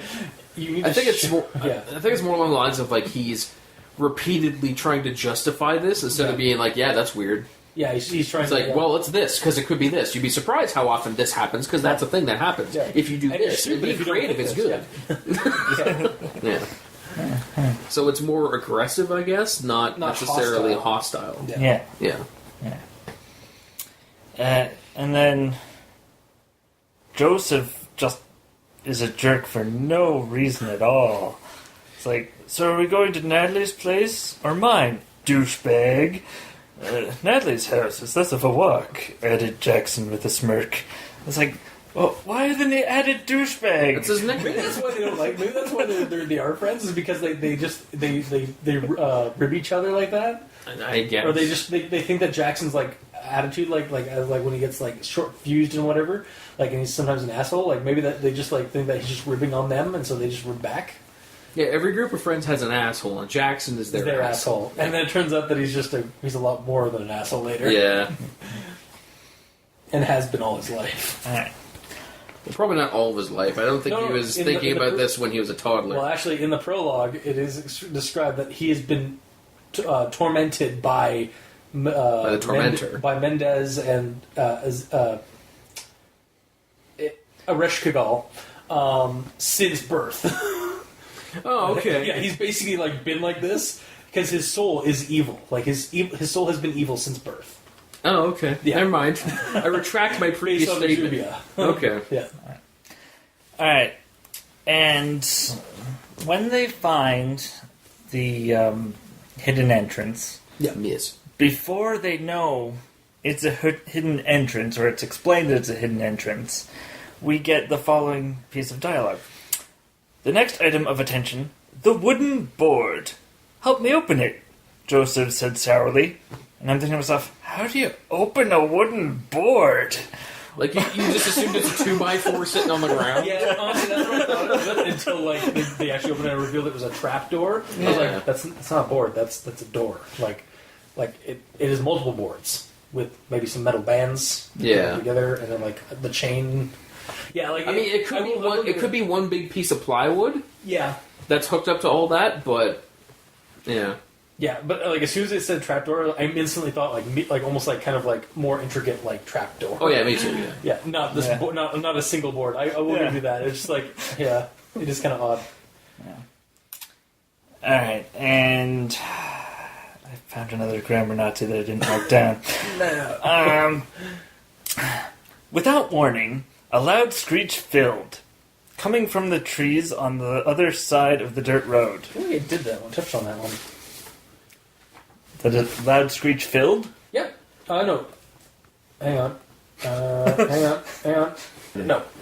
So filled. Nope. Yeah. Filled the air. Sorry, I was thinking of the mine shredding screech filled the concrete walls. Uh-huh. So it filled something. We just don't know what it is. Yeah, yeah.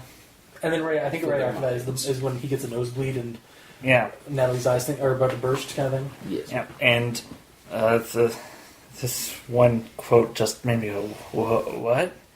Because fear ran through him more than his own blood. What does that even mean? It's a metaphor. Really, you have to bring that up? Oh my god, that much. Okay, I'm all for like being literal and shit like that sometimes, but that's obviously it's like kind of like he's playing with words. Like it's like the fear ran through him like more than his own blood. Like that makes it's more poetic about his a more poetic description of about him being afraid. So it just flows through in his entire body, but more so than his blood? It's a metaphor. It is metaphorical. Sorry. There's more fear in him than there is blood. Yeah, it's an exaggeration, but it's a flowery pro for that description. This guy. You guys, like that. When I'm calling you out on something literal, that is critical silliness. Like that is being critically silly. Yeah. Because you are being super critical about that, about somebody putting a nice flowery description on being afraid. Like, damn, son. Alright, so that's my Okay. notes on Genesis. All right, I'll get on to my notes about Sega. So, God damn it. huh? Sega. Come on, I don't understand. What? Anyway. Huh? Okay. My first note is just like the location's good so far. All in Pennsylvania, all near each other. I couldn't find Tuledo on the map, Yep. It probably doesn't exist. but also like I was looking around at other small towns around us, and I couldn't find them on the map either. So Yeah. it's probably just one of those situations. Yeah. Yeah. Yeah, I'm pretty sure Toledo... Is it Toledo? 3 letter. But yes, Yeah, okay. I'm pretty sure Toledo is just a fictional town that they made. it might be, it might not be, but whatever. It doesn't have any bearing on it. So when we get to the point where they find the trap door, Yeah. right after this weird guy kind of freaks them out and is a little hostile around them, they see the trap door, and their first thought is, let's go investigate and look in there, gang. Yeah. No. No. My first thought would be leaving, because they were Run. already in the process of leaving because they were freaked out, and then a psychopath shows up, and that encourages them to stay. Yeah. No. Derp. Let's keep going. Yeah, let's go. Get out of here. Like, in hindsight, Nope, I the understand hell- because yes. Jackson is setting them up, Now, but you'd figure Joe and Natalie would be like, no, let's just go. the problem there is destiny. You It's see, a terrible game and should never have had a sequel. How dare you? I agree. so if they had run, as you suggest, Yes. then future Jackson, at this point, because there's 2 Jacksons, Yes. Yeah. would have chased them down, knocked them out, and then still put them into the labyrinth situation. That's fine, but it would show that they have intelligence. It would show that they're not, that destiny's pulling them there, not themselves, not their own stupidity. Pretty much. Like, it... I don't know. You could say that I just... destiny's, forcing it in their hand as well, but, by them being dumb kids, but... I'd say, them trying to escape and then getting knocked out before they make it off the trail and then ending up back there in that path. Yeah, at least shows they have the intelligence and, they have self-preservation. Yeah. They're like, okay, we've been away for 15 minutes, but it's been 7 hours. This is fucked up. We need to leave. Yeah. And then, a psychopath. Let's go meet him. Yeah, exactly. It's just so weird. Mm-hmm. And that's the end of my notes for the Genesis. Okay. So, for Premature Burial, basically it's the part where when they're walking through past the rooms and they find the one with the old torn green couch and some wood peeking out of from the top with a table rotten there and split pipes on the walls and empty bottle pills and littered Yes. the floor and the hideout for a drug addict Yes. as mentioned.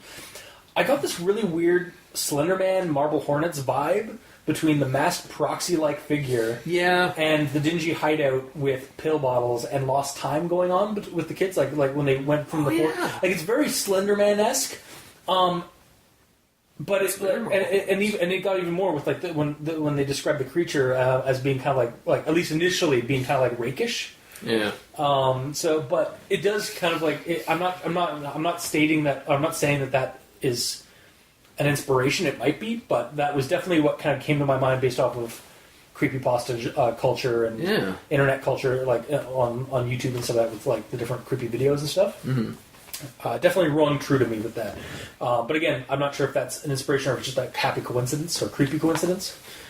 And then the next thing I have is quote an old metal locker which was rusted to all hell was to the right of the entrance, and a bed was to the left. Jackson and Joseph instinctively ran to the bed, jumping over the corpse. They were hardly able to both fit, but they made it work, legs bunched up against the wall. Natalie ran for the locker, closing the rusted door in front of her. Ah, yes. Just like the modern horror games have taught us. Yeah, really. It felt totally like Amnesia. Amnesia, or what's that one? Outlast? Yeah, Yeah. Outlast, or even Alien Isolation. Yeah. Very much a modern horror game. Mm-hmm. Yeah. It's funny you bring that up, because my issue with the bed is that it doesn't explain that they go under the bed. Really? Until the next... Until the later next one, when they're leaving from under the bed. Yeah. But no, yeah, they're just Assume they're just chilling on the bed. they're just what is it? Not cuddling. They're just spooning on the bed. Yep. Yeah, they want to see us here. Just, like pull the covers over, but it's still clearly the shape of them. Yeah, but no, like legitimate, like They under the bed. Yeah, they're under the bed. Yeah, they're legitimate. And then the next thing is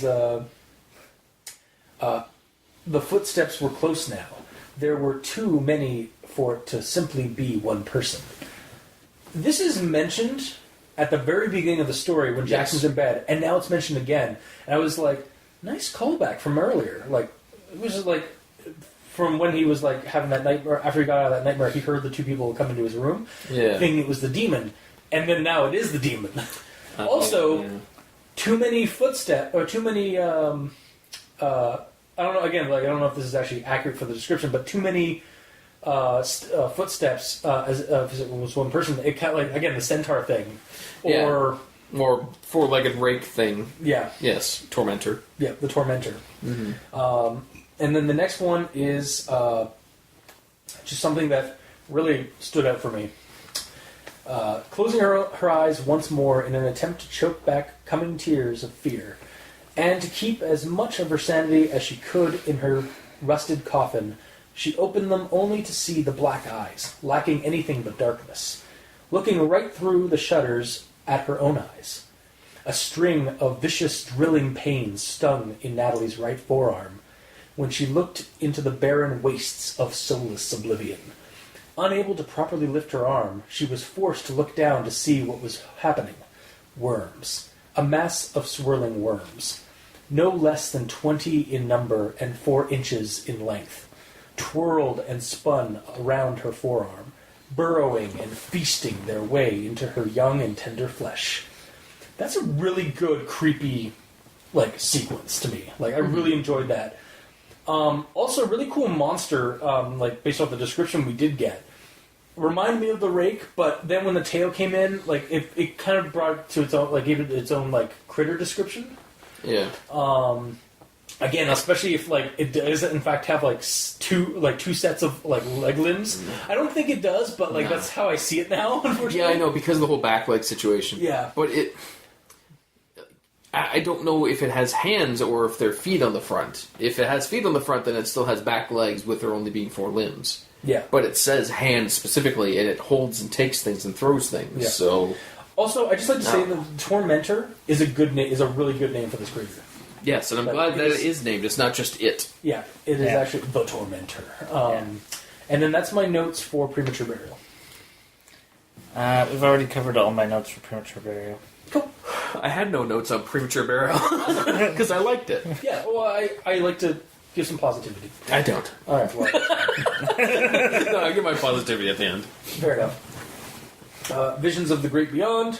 This is when the Tormentor reveals himself in that weird landscape and says that they are in Panthalasia, or that this place is Panthalasia, and some other cryptic things. And then Joseph's reaction: "How long have I been here?" Joseph asked, hoping to get at least one answer he could understand. I like this part because it's the character Joseph is given exposition regarding the bigger world and the mythos, with you're in Panthalasia, a place between worlds or whatever, or a place before worlds and stuff, and it's just so confused by the words of exposition, and as someone would be in this situation, where there's how long have we been here? Who are you? Yeah, we're in lots of situations. I don't know if it's because I've gotten a fair amount of details regarding the world from the other previous stories, from the prequel stories. But it's a solid, natural reaction for a character to me at this point in time. With this character, just being exposition to about the place they're in, and then just how long have I been here? Just trying to understand what's going on. And I thought it was really well mentioned. So, and that is my notes to Majesty. Alright, my note is a quote that I was like, what? And I finally figured it out, just rereading it. I don't know how many times now. What is my problem with this? And the quote is, Joseph forced himself on his hands and knees, then slouched, standing and his hands on his knees, in case he had to protect himself against something on the other side. And the visual, for me, didn't work, because he's on his hands and knees, and then he slouches to a standing position with his hands on his knees. Yeah, like he's Well, I know... yeah. He moves up to a slouching position. Yeah. Yeah, but... Like using his knees for support kind of thing, like when he's standing up. Yeah, I got that, Okay. how it looks, but it feels like that could have been written better, because you're going from hands and knees to slouching to a standing position. Okay. Like, no, Okay. I'm hearing you, but I'm not seeing a problem because it's step by step. It works. It's just step by step, like of how he stands up. Like, because I would probably would have shortened it down to like he wearily stood up, and like so you can infer that might happen. Yeah. That's his problem. Yeah, like, that wasn't there. Okay. Yeah. It took me a while to visualize exactly what happened, because... There's too much description of the step by step. Yeah, and the fact that hands and knees, and hands on his knees, like... Yeah, it's saying the same word slightly different right after to describe a different posture. Okay. Without saying that he stood up with his hands now on his knees as he slouched over situation. Okay. I remember that being a little weird, but I didn't make note of it, so... Yeah. But yes. Yep. And that's my only leftover note from Visions of the Great Beyond. Okay, and I only have one note for Visions of the Great Beyond. It's specifically to do with the whole door situation. So, he ripped the door to himself as fast as he could. No fierce wind, no panthalasia, no tormentor, just a wall in front. And two more to each side. What was once an exit was now an entrance to what looked like a closet, an empty space. So, it was a door to a hallway. Yeah. And then It was a door. to Panthalasia, Yeah. and then a hallway, and then after hugging Natalie, it was a closet again? And then he opened it again, and it was a doorway. No. That was the closet. The closet was the last one. Oh, But it doesn't... yeah. Because at the end of the previous chapter, it says... The door... Wait, is this... I might have titled this wrong. Well, either way. At the end of this chapter, then... Yeah. This is a segue into the next one, accidentally. That's fine. The door to the alternate world slammed itself shut, before it slowly began to creak open once more. On the other side, there was no Panthalasia. There was only the rest of the facility. That's what happened immediately after, okay? And then after that, he, gets up, gives her another hug, and then has to open the door again, even though it's already open. It creaked open. I know. Maybe maybe it wasn't mentioned, but maybe when it slammed shut and then opened slowly again, he saw the glimpse of outside. It was the rest, it was the hallway again. But then it somehow went because it swayed back, and then when he went to open it again, it was. That's my point. It says it's opening enough that you could see that it's a facility. He looks away, and then also it's closed again, but it doesn't say that it closed again. Yeah, it's missing that bit if that's the way it's supposed to be. So, yeah, it's just weird that he had to open it again if it was already open. That's fair. Is that your only... That's the end of my accidental segue. Okay. Because it's the end of this one, but the start of the next one, it's both. Yeah. And then this one is, again, when Jackson reveals that he is the guy behind the mask that's helping them up back into the next area. And he's like, oh, I'm happy I found you guys now. So we don't have to restart and stuff. And with this sequence, again, I kind of mentioned it earlier. Gave me a bit of meta foreshadowing based on what I had read in the previous stories about this character, Exudia, that he had been he is evil to the core and has been since day one of his life. Yeah, I wasn't really caught by the surprise because of it. But it left me kind of wondering if I was wondering if if I'd read this story first alone, I feel like I would have thought that this character like I would have been left wondering if this character was in the know now, or was and luring them in a trap, or if because of time fuckery, like he didn't know that he was the killer, and we do kind of are given some inklings that he is the killer through like the fact that the killer was wearing, or the masked man is wearing the same clothes as he is, and like even the corpse is wearing the same kind of clothes as he is. Yeah. So it's like weird time fuckery kind of thing. Like it's like, oh, like he hasn't learned his destiny yet, and then we revealed, yeah, it is. No, he knows. He's been like this the whole time. It's just been a facade. So I feel like it works if you read this first, because you get that kind of like wondering if like the character is going to betray them or not. And then if you read it, but if you read the previous lore and stuff like that, you already know that, and you're like just waiting for the pin to drop or for the mic to drop. But that's my note on the Majesty's part. It's just that kind of like foreshadowing-y sequence. Alright.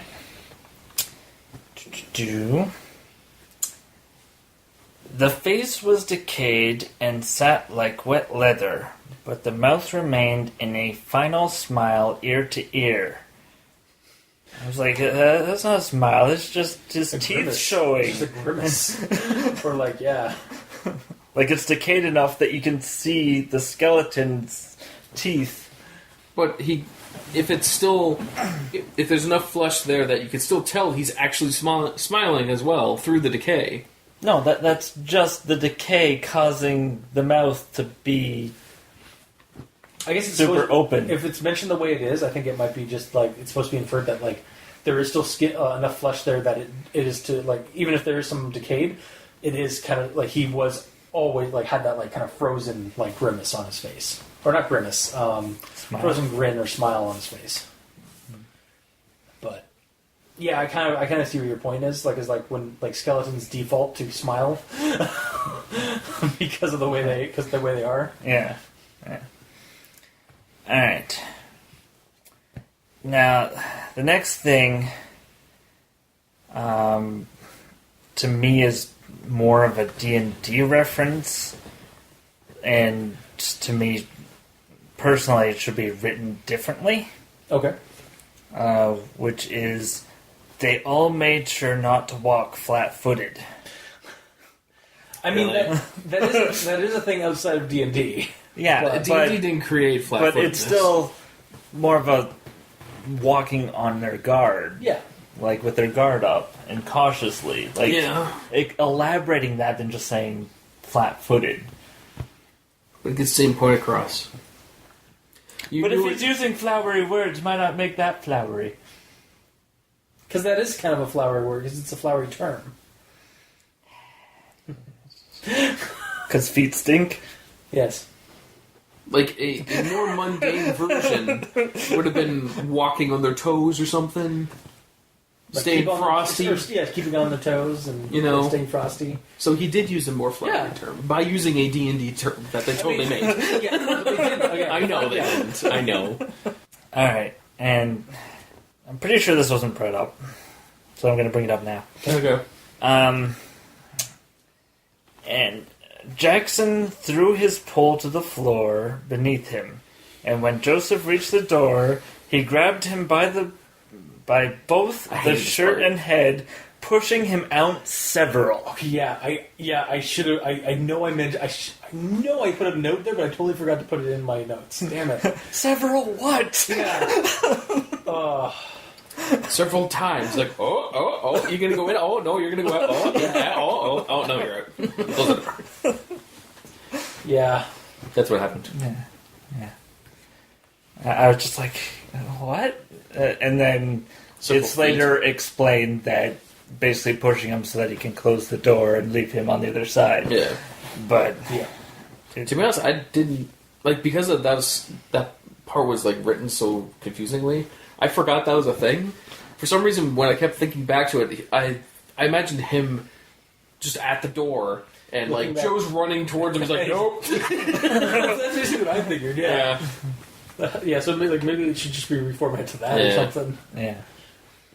All right, and that's my notes on the Majesty. Okay. And that's my notes on the Majesty. All right. So on to Hunter. So I can tell right from the title. You're like, oh, jeez. So my first quote is, sometimes life forces you to take a path you were meant to take, but wouldn't have on your own. Jackson said softly, almost like a parent putting his child to rest. Do you believe in pre-selected paths? Destiny? So, reading the prequel story, this actually means a bit more, I think, in terms of the meta plot. Because, again, the character is has been told throughout his entire existence that he is destined to do this whole thing. And, is on these trials and stuff like that. So it kind of makes it kind of gives a little bit more depth to this statement they saying to Natalie. It still works on its own, but I got the sense of continuity based on the previous readings of the prequels. So I suppose even if you read this first and then read the prequels, it adds a little bit more depth to that later on with the preconceptions. So and then we get to the part I was really not looking forward to. Mm-hmm. She felt his hand begin to drift downwards, resting on her stomach. Oh God! I was hoping this wasn't going to happen. Yeah. But then, shortly after, a few lines after, I do tastefully in quotes because nothing actually is the giant quotation. He is tasteful with the writing. She, in what she knew would be her last clear chance, pulled her leg back as far as possible and kicked him in the throat. Oh, thank God! And that was the end of that sequence, and then we just have the fight with between when Joseph shows up, taking out Jackson, and it was really gratifying to me when she stabbed him with a spear in the shoulder to make the reader hate him. Yeah, I really hate Jackson. Yeah. And did you notice the technical impossibility of that fight? No. Because, okay, he's grabbing her throat against the table. Against the table. How is she getting... brings her leg up. I think what would have been better, actually, if it hadn't been throat, but his privates. Yeah. Got him between the legs. That would definitely drop him down a lot more, just as effectively as if he got in the throat. She's more flexible than you and I. Yeah. There you go. She can bring the leg backwards, bam, right in the face. Just Chun-Li it up. I don't know if that's a Chun-Li thing. I don't know. I just know Chun-Li's about the kicks. Yeah, so. Fair. She didn't go with 100 kicks in a second, no. Yeah, it's still one of those things where getting the leg to the throat is a really far distance. She had a really good, clear chance right there. She took it. There was just enough space, she calculated it, and she's and... Yeah.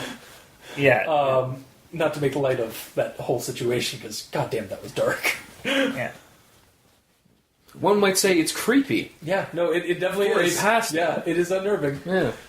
So I'm glad the way it ended the way it did. My mind came up with the scenario that she actually has some spatial superpowers. So she kicked, but her leg came and hit his throat. Portal. She formed a portal down at her foot. It came up here in the face. Yeah.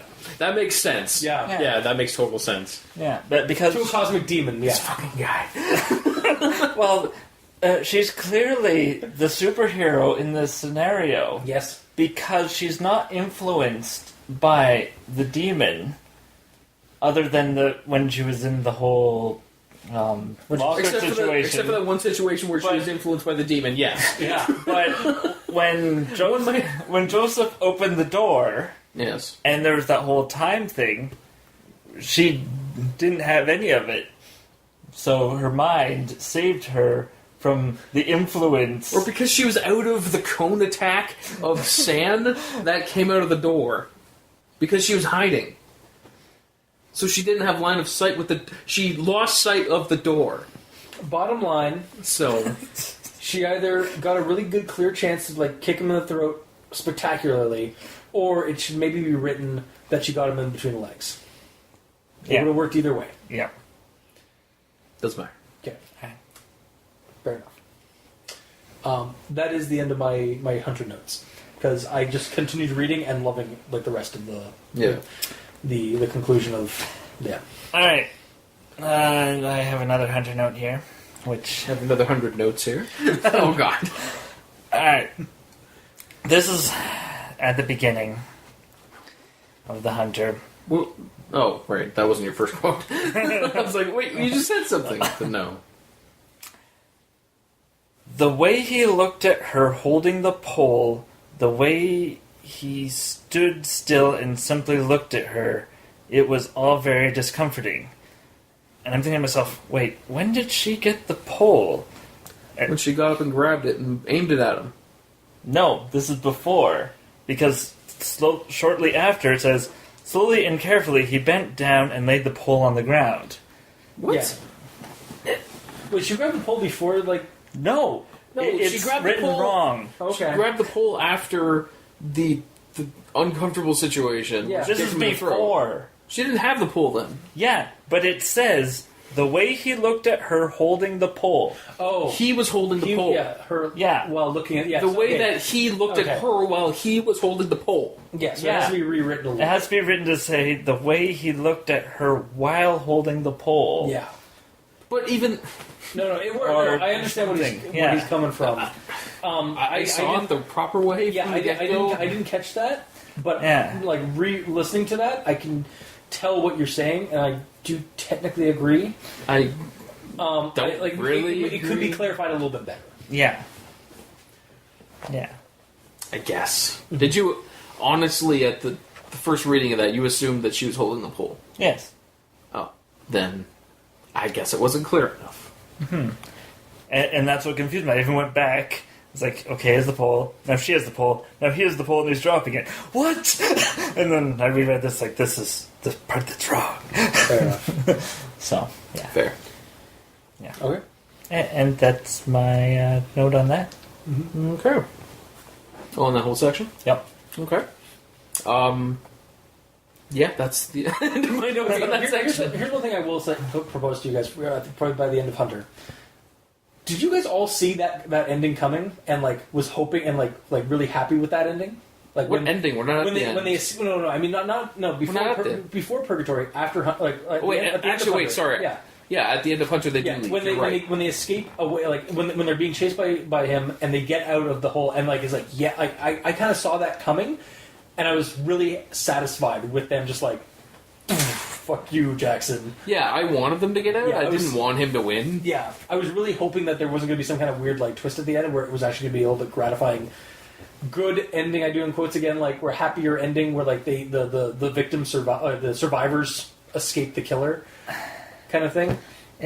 It's a horror story trope because it is, know in the next one they're going to be back and because they can't escape their destiny. Yeah, but it's still like again, I still like that trope, especially for this part of the story. I don't know if it's just because like it got really. Like, I'm just glad they lightened up the scenes after that really dark, uncomfortable If part. it went there, and then right after that, Jackson kills Joe in that fist fight, and then he chases Natalie down and kills her, it's like, great. Yeah. Thanks for ruining my day. Yeah, exactly.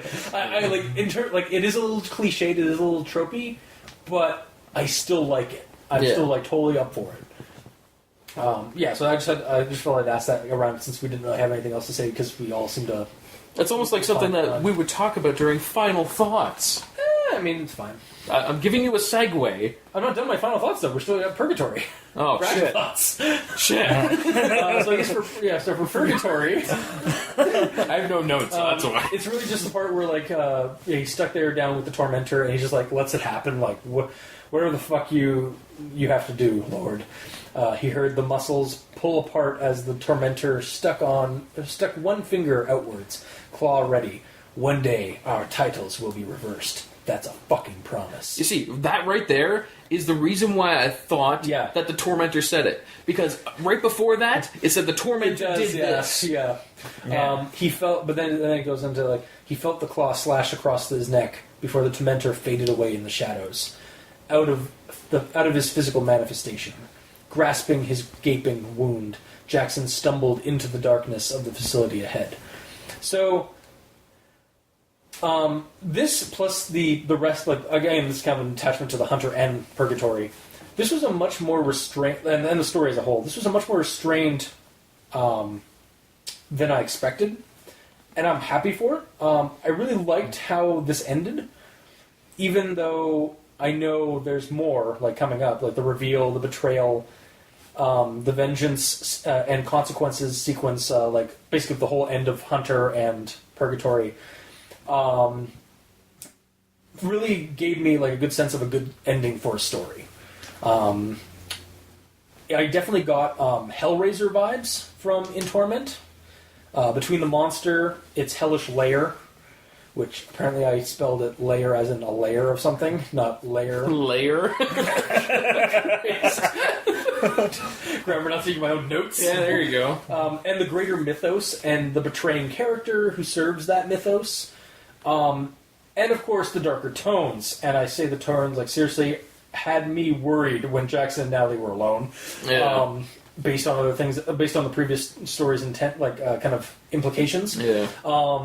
It definitely gave me kind of a Hellraiser vibe, like that myth, like the Clyde Barker-y kind of like situation, which makes sense because it's all about like weird eldritch things and human depravity and evil, or in like the nature of evil and stuff like that. So, really cool, like kind of like playing around with those concepts for the story, and then we'll go into my final thoughts after that. So, do you guys have anything from Purgatory, or should we go into final thoughts?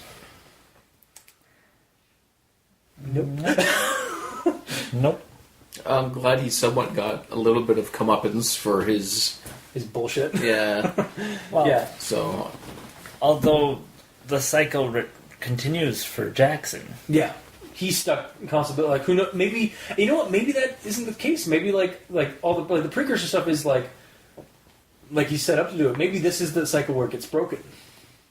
We don't know. 100%. or this is just one instance, because in the previous in Exubia or whatever, yeah, I believe that's what it was called. Mm-hmm. He was saying like he's repeatedly he's trying to living and failing, killing them. Yeah. So this could just be one of those situations, just completely read out. So the next day he can wake up in his bed and they don't remember anything because of the time fuckery. Yeah, exactly. Right. And then he has to try and find another way to like get kill them and like get her. Yeah, that stuff. Do that thing. The creepy shit. But yeah, no, like for like if this was like if I was to read this as a standalone story, like this is pretty good. Yeah, it's good on its for the own. conclusion and stuff like that.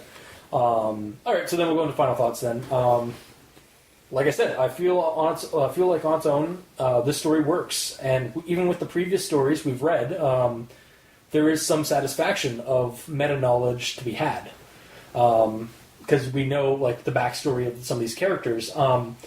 Still not entirely convinced the tormentor isn't Mendez, or maybe even like, or it could be some separate entity because we didn't actually get any confirmation about that. I mean, with creatures like this, who says that he isn't? Yeah, exactly. And he kind of has. He can turn into smoke. Why can't he turn into something else? Well, Mendez also turned into like would like dissolve into shadowy smoke and stuff. Well, there you go. But we're not really. Yeah. Anyway, so.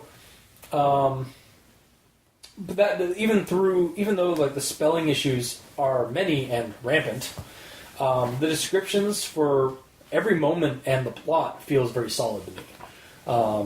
I liked the descriptions of the creatures, the setting. The plot was actually pretty tight in terms of it follows a very simple but solid like plot points of getting stuck in some weird place and trying to escape. And then a betrayal, and escaping the monsters. It needs a bit of a touch-up with editing, but I feel I could recommend this, standalone or in part with the previous installments. Also, really happy the betrayal confrontation between Jackson and Natalie ended as it did. Cannot emphasize that enough. You gotta do that. If you're gonna do that in the story, you gotta do it tastefully. Because there is unnerving, like making it, like using it to like emphasize an unnerving or creepy like situation, and then there's doing it so gratuitously that people just are completely like disgusted off of your story. Yeah. Like yeah, it's just I don't want to like read in like pages of that kind of gratuitousness because I just don't want to read that. No. But if you do it tastefully, like because you can do it tastefully, like to add like creepiness and to emphasize how villainous your characters are. Just don't turn it into porn. Exactly, yeah. Don't turn it into like torture porn and stuff like that. Yeah. But yeah, that's my final thoughts. I honestly feel like aside from like it does need a touch. It does need an overhaul on like simple spelling mistakes and grammar. But it is a solid story, so I could recommend it standalone as in Torment. Or if you've been reading the previous installments and then get to this part, it still stands up on its own. So, yeah. Mikey, these things for you. Alright. So, I like the multi-dimensional labyrinth. Yeah. And, I mean, all you do is close the door, open, nope. I'll close the door, open, nope. Close the door, open. Oh, you're all right. Yeah, it could have gone comedic if they went like that. Yeah.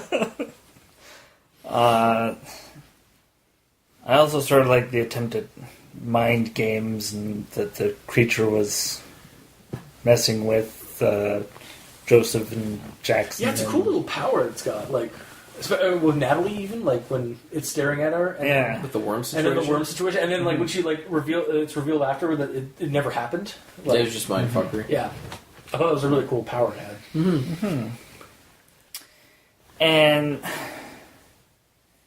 I don't know why, but the whole fact that they're 15 and 16 took me out of the story a bit. Really? When I found that out. Oh, based off the first one? Based off Exubia? Yeah. Yeah. And then there's so many grammar and spelling. Yeah, we know. They listened to an hour of us doing that. Again, ShawnCognition, if you're listening, I'm sorry. It had to be done. Yeah. Should we put like a timestamp in the description for people to jump past it and just hear our thoughts? No. Yeah. So, overall, it left me wondering why we can't go back to Detective That Can't Detect. from the Nightman? Yeah. Yeah, that was the noir one. Yeah. You should actually read it. If you like LA Noir, it is very much LA Noir. I've never played that. Okay, well, it's basically like a noirish detective story, so it's pretty good. I know we poked a bunch of holes into it, and like That's what you do with everything now. I think ultimately we did like it. So I think it's been a while since we did that one, but Yeah. anyway. But for this one, I give it a 35% recommendation. That's not that bad. For you. For Mikey, that's not so Someone who's bad. evil. It's because the evil guy didn't win. I'm glad the evil guy didn't win. And the whole crepe scene. Oh. Yeah, I just I knew it was Did you probably call it gonna a crepe scene? Yes. Like, no. I'm never going to be able to eat crepes again now. Look what you did. That's a concision. It is a concision. You're right. A crappy rape scene. Yeah. Crepe scene. I thought you were going with creepy. Creepy rape scene, yeah. Because to be fair, rape and creepy. Can we stop saying that? Yeah, we can, yeah. Jeez. Yeah, we're not like I don't want to read. No offense to people that do that, like put it in the stories and stuff like that. I don't want to read. I spit on your grave. The creepypasta. Yeah. Like I generally I understand it has a place in like unnerving people and stuff, but you've got to tackle that tastefully or like Just really do well. a concision on Yeah. it. I'm going to be using that word so much. I know you are, Tim. Thanks, Sean. Yeah, thank you, actually. 100%. So, yeah. All right, so 30%, 35%. So like partial recommendation. Yeah. Okay. I enjoyed most of it. The creature descriptions. The first one was very confusing and I didn't get it. So the second one I didn't know. I assumed from the get-go it was the same one, but Yeah. I have two very different images in my head. One's a centaur, one's a rakish creature. Yeah, with a tail and such, and he's like black spotted, and the other one just said he was like pure white, even, so. But either way, the creatures are creepy, they do creepy things. I like the way that they're, that the creature's animated in the scene, like to the point where like I'm visually seeing everything. Yeah. So, everything being said, he's a very good wordsmith with describing things, so everything was painted well for me, and yes, there were typos, but whatever, I don't care. The story was still fun. I didn't like the one scene that we keep talking about, but it adds the creepiness and makes you hate him, so... It definitely makes him hate him. And it is, in this story, it is done tastefully. I know, we keep saying that, but... And it didn't bug me enough that it would drop me down that low to the point of not... Sorry, not to cut you off, like, I don't... Even though you just did. I know. maybe ShawnCognition, like... Because I know that this one was the first one written, and he wrote this one much better. I feel a little bit more tasteful than the last couple of ones for, like, when it got to, like, that kind of really creepy necrophilia and rapey things. Maybe go back, like, look back at how you did this one. I don't know, like... the other one's more there's graphic? creepy, like, yeah, there's, like, a couple of paragraphs of, like, necrophilia and, like, really? one of them, and because the guy completely snapped and went insane. I understand, again, like, we keep harping on this. I should stop, but... You're not going to. You still have a stick in your hand. That dead horse is still there. I'm still kicking it. Just... I'm glad it was as tasteful as it was. I'm glad the character, the person being afflicted, got some revenge on Jackson for it. You know, it was weird because I read Exubia. Yeah. And, like, as soon as I was going to read it, it popped up with, like, a not safe for work warning. Like, oh god, what the hell am I going to read? But there wasn't really anything too bad in that one. It implied something. It was implying that there was going to be some sort of weirdness with her possibly carrying, like, a demon child or whatever. Yeah. Which was weird. So this one is kind of less tasteful than that one even. Yeah. Because there is stuff said. Yeah, it doesn't have the... But it's not too bad. Yeah. So it didn't make me hate it. So overall... Because that's what he's planning on doing to her. This one, like, he tried and he completely failed. Yeah. I mean, he didn't completely fail because he traumatized her. But, yeah. Anyway, let's move away. Okay, either way, overall it's a good story, and I give it a pretty good recommendation. That one section is the only part that I didn't like about it. The rest of it was very well done. The dirt situation was weird. Cage Face having a bronze mask at the end instead of a silver mask was weird.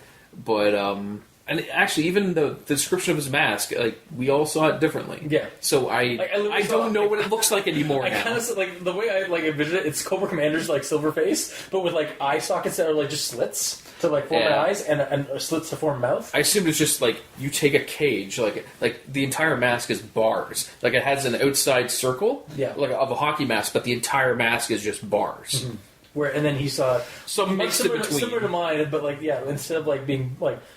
It's just like the holes are there, and then like some bars have been put in front of it. Yeah. So we all saw it differently. Yeah, but I don't know if that's a good or bad thing. It might be because it's not.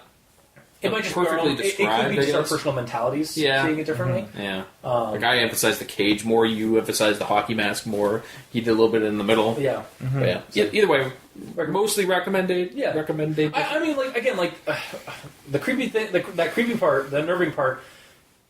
Isn't done horribly. I know you keep it does add to the creepiness and evilness of Jackson. So I give it I don't think it shouldn't be removed. I guess I kind of just wish like the character they had not gone so excessive on the prequel story that they wrote afterward. Oh yeah. But that's just a personal taste thing. I could be in like the minority, I guess, when it comes to horror writing and for that kind of stuff. I'll say if she kicked him in the face earlier, it'd be nicer. Yeah, but then we'd have any tension. And anyways, so anywho, so recommendation, partial recommendation, and more of a partial recommendation. I'm above half. I'll give it like a 75%. There already was tension because he was strangling her. That is true. Yeah, no, exactly. It could have been him strangling her. Well, no, like he could even just like kind of like insinuate he's gonna go for it, just bam, kick me in the face. Exactly, yeah. You know, but that's not always the situation you're put in these situations. So. Exactly. So, going away from that, yes. So that was this week's episode. If you like what you heard, or if you didn't, leave us a comment in the comment section below. Whether it be on QB6, Facebook, YouTube, Tumblr. You can also send us a review and ratings on iTunes. Every little bit helps us grow. Lets us know how we're doing. And you can also send us an email at aldenterigamortis@gmail.com. That's ALDENTERIGAMORTIS@gmail.com, where you can also leave us suggestions for other creepypastas you'd like us to discuss on the show. You can also contact us on Twitter. Mikey is at the E stands for Evil. I'm at Review Cultist. The Gamer in Yellow can be found on Xbox Live at The Gamer in Yellow, but without the W because, well, Xbox hates them. You can check out the title cards for each episode on crazonstudios.tumblr.com or on our YouTube channel, Al Dente Rigamortis, where we have the videos of each episode. If you'd like to help support the show, you could go to Patreon. Look up Al Dente Rigamortis and choose the backer tier you'd like to support us at. We have behind-the-scenes content, early access, special episodes, such as...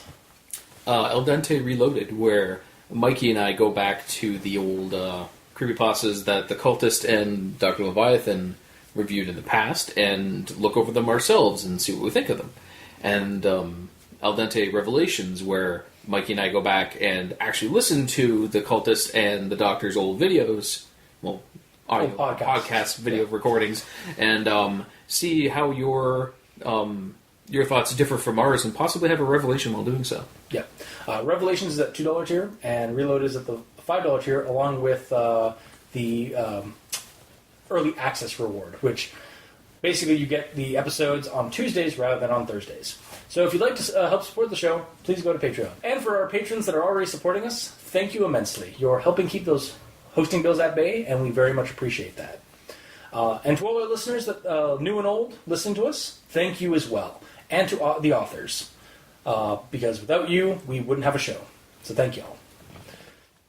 So, until next time, I have been your host, Review Cultist. I'm Mikey. The E stands for Evil. And I'm the Gamer in Yellow. And this has been Al Dente Rigamortis. Sleep well.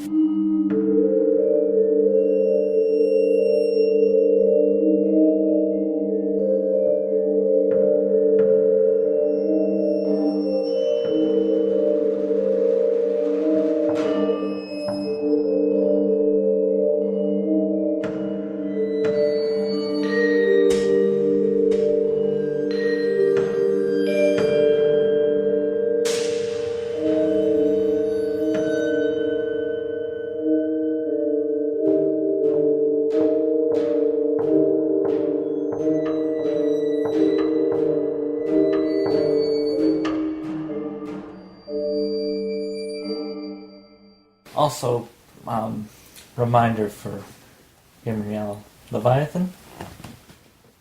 I mean... later.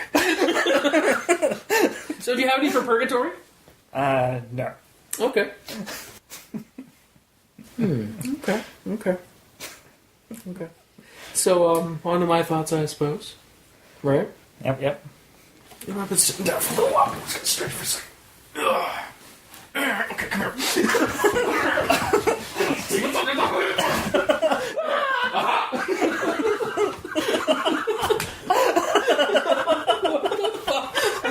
I knew it! Okay. You look like Dr. Leviathan all along. What? Okay. I'm so confused. You should be. Okay. You should be. Okay. You should be. Okay. You should be. Okay. You should be. Okay. You should be. Okay. You should be. Okay. You should be. Okay. You should be. Okay. You should be. Okay. You should be. Okay. You should be. Okay. You should be. Okay. You should be.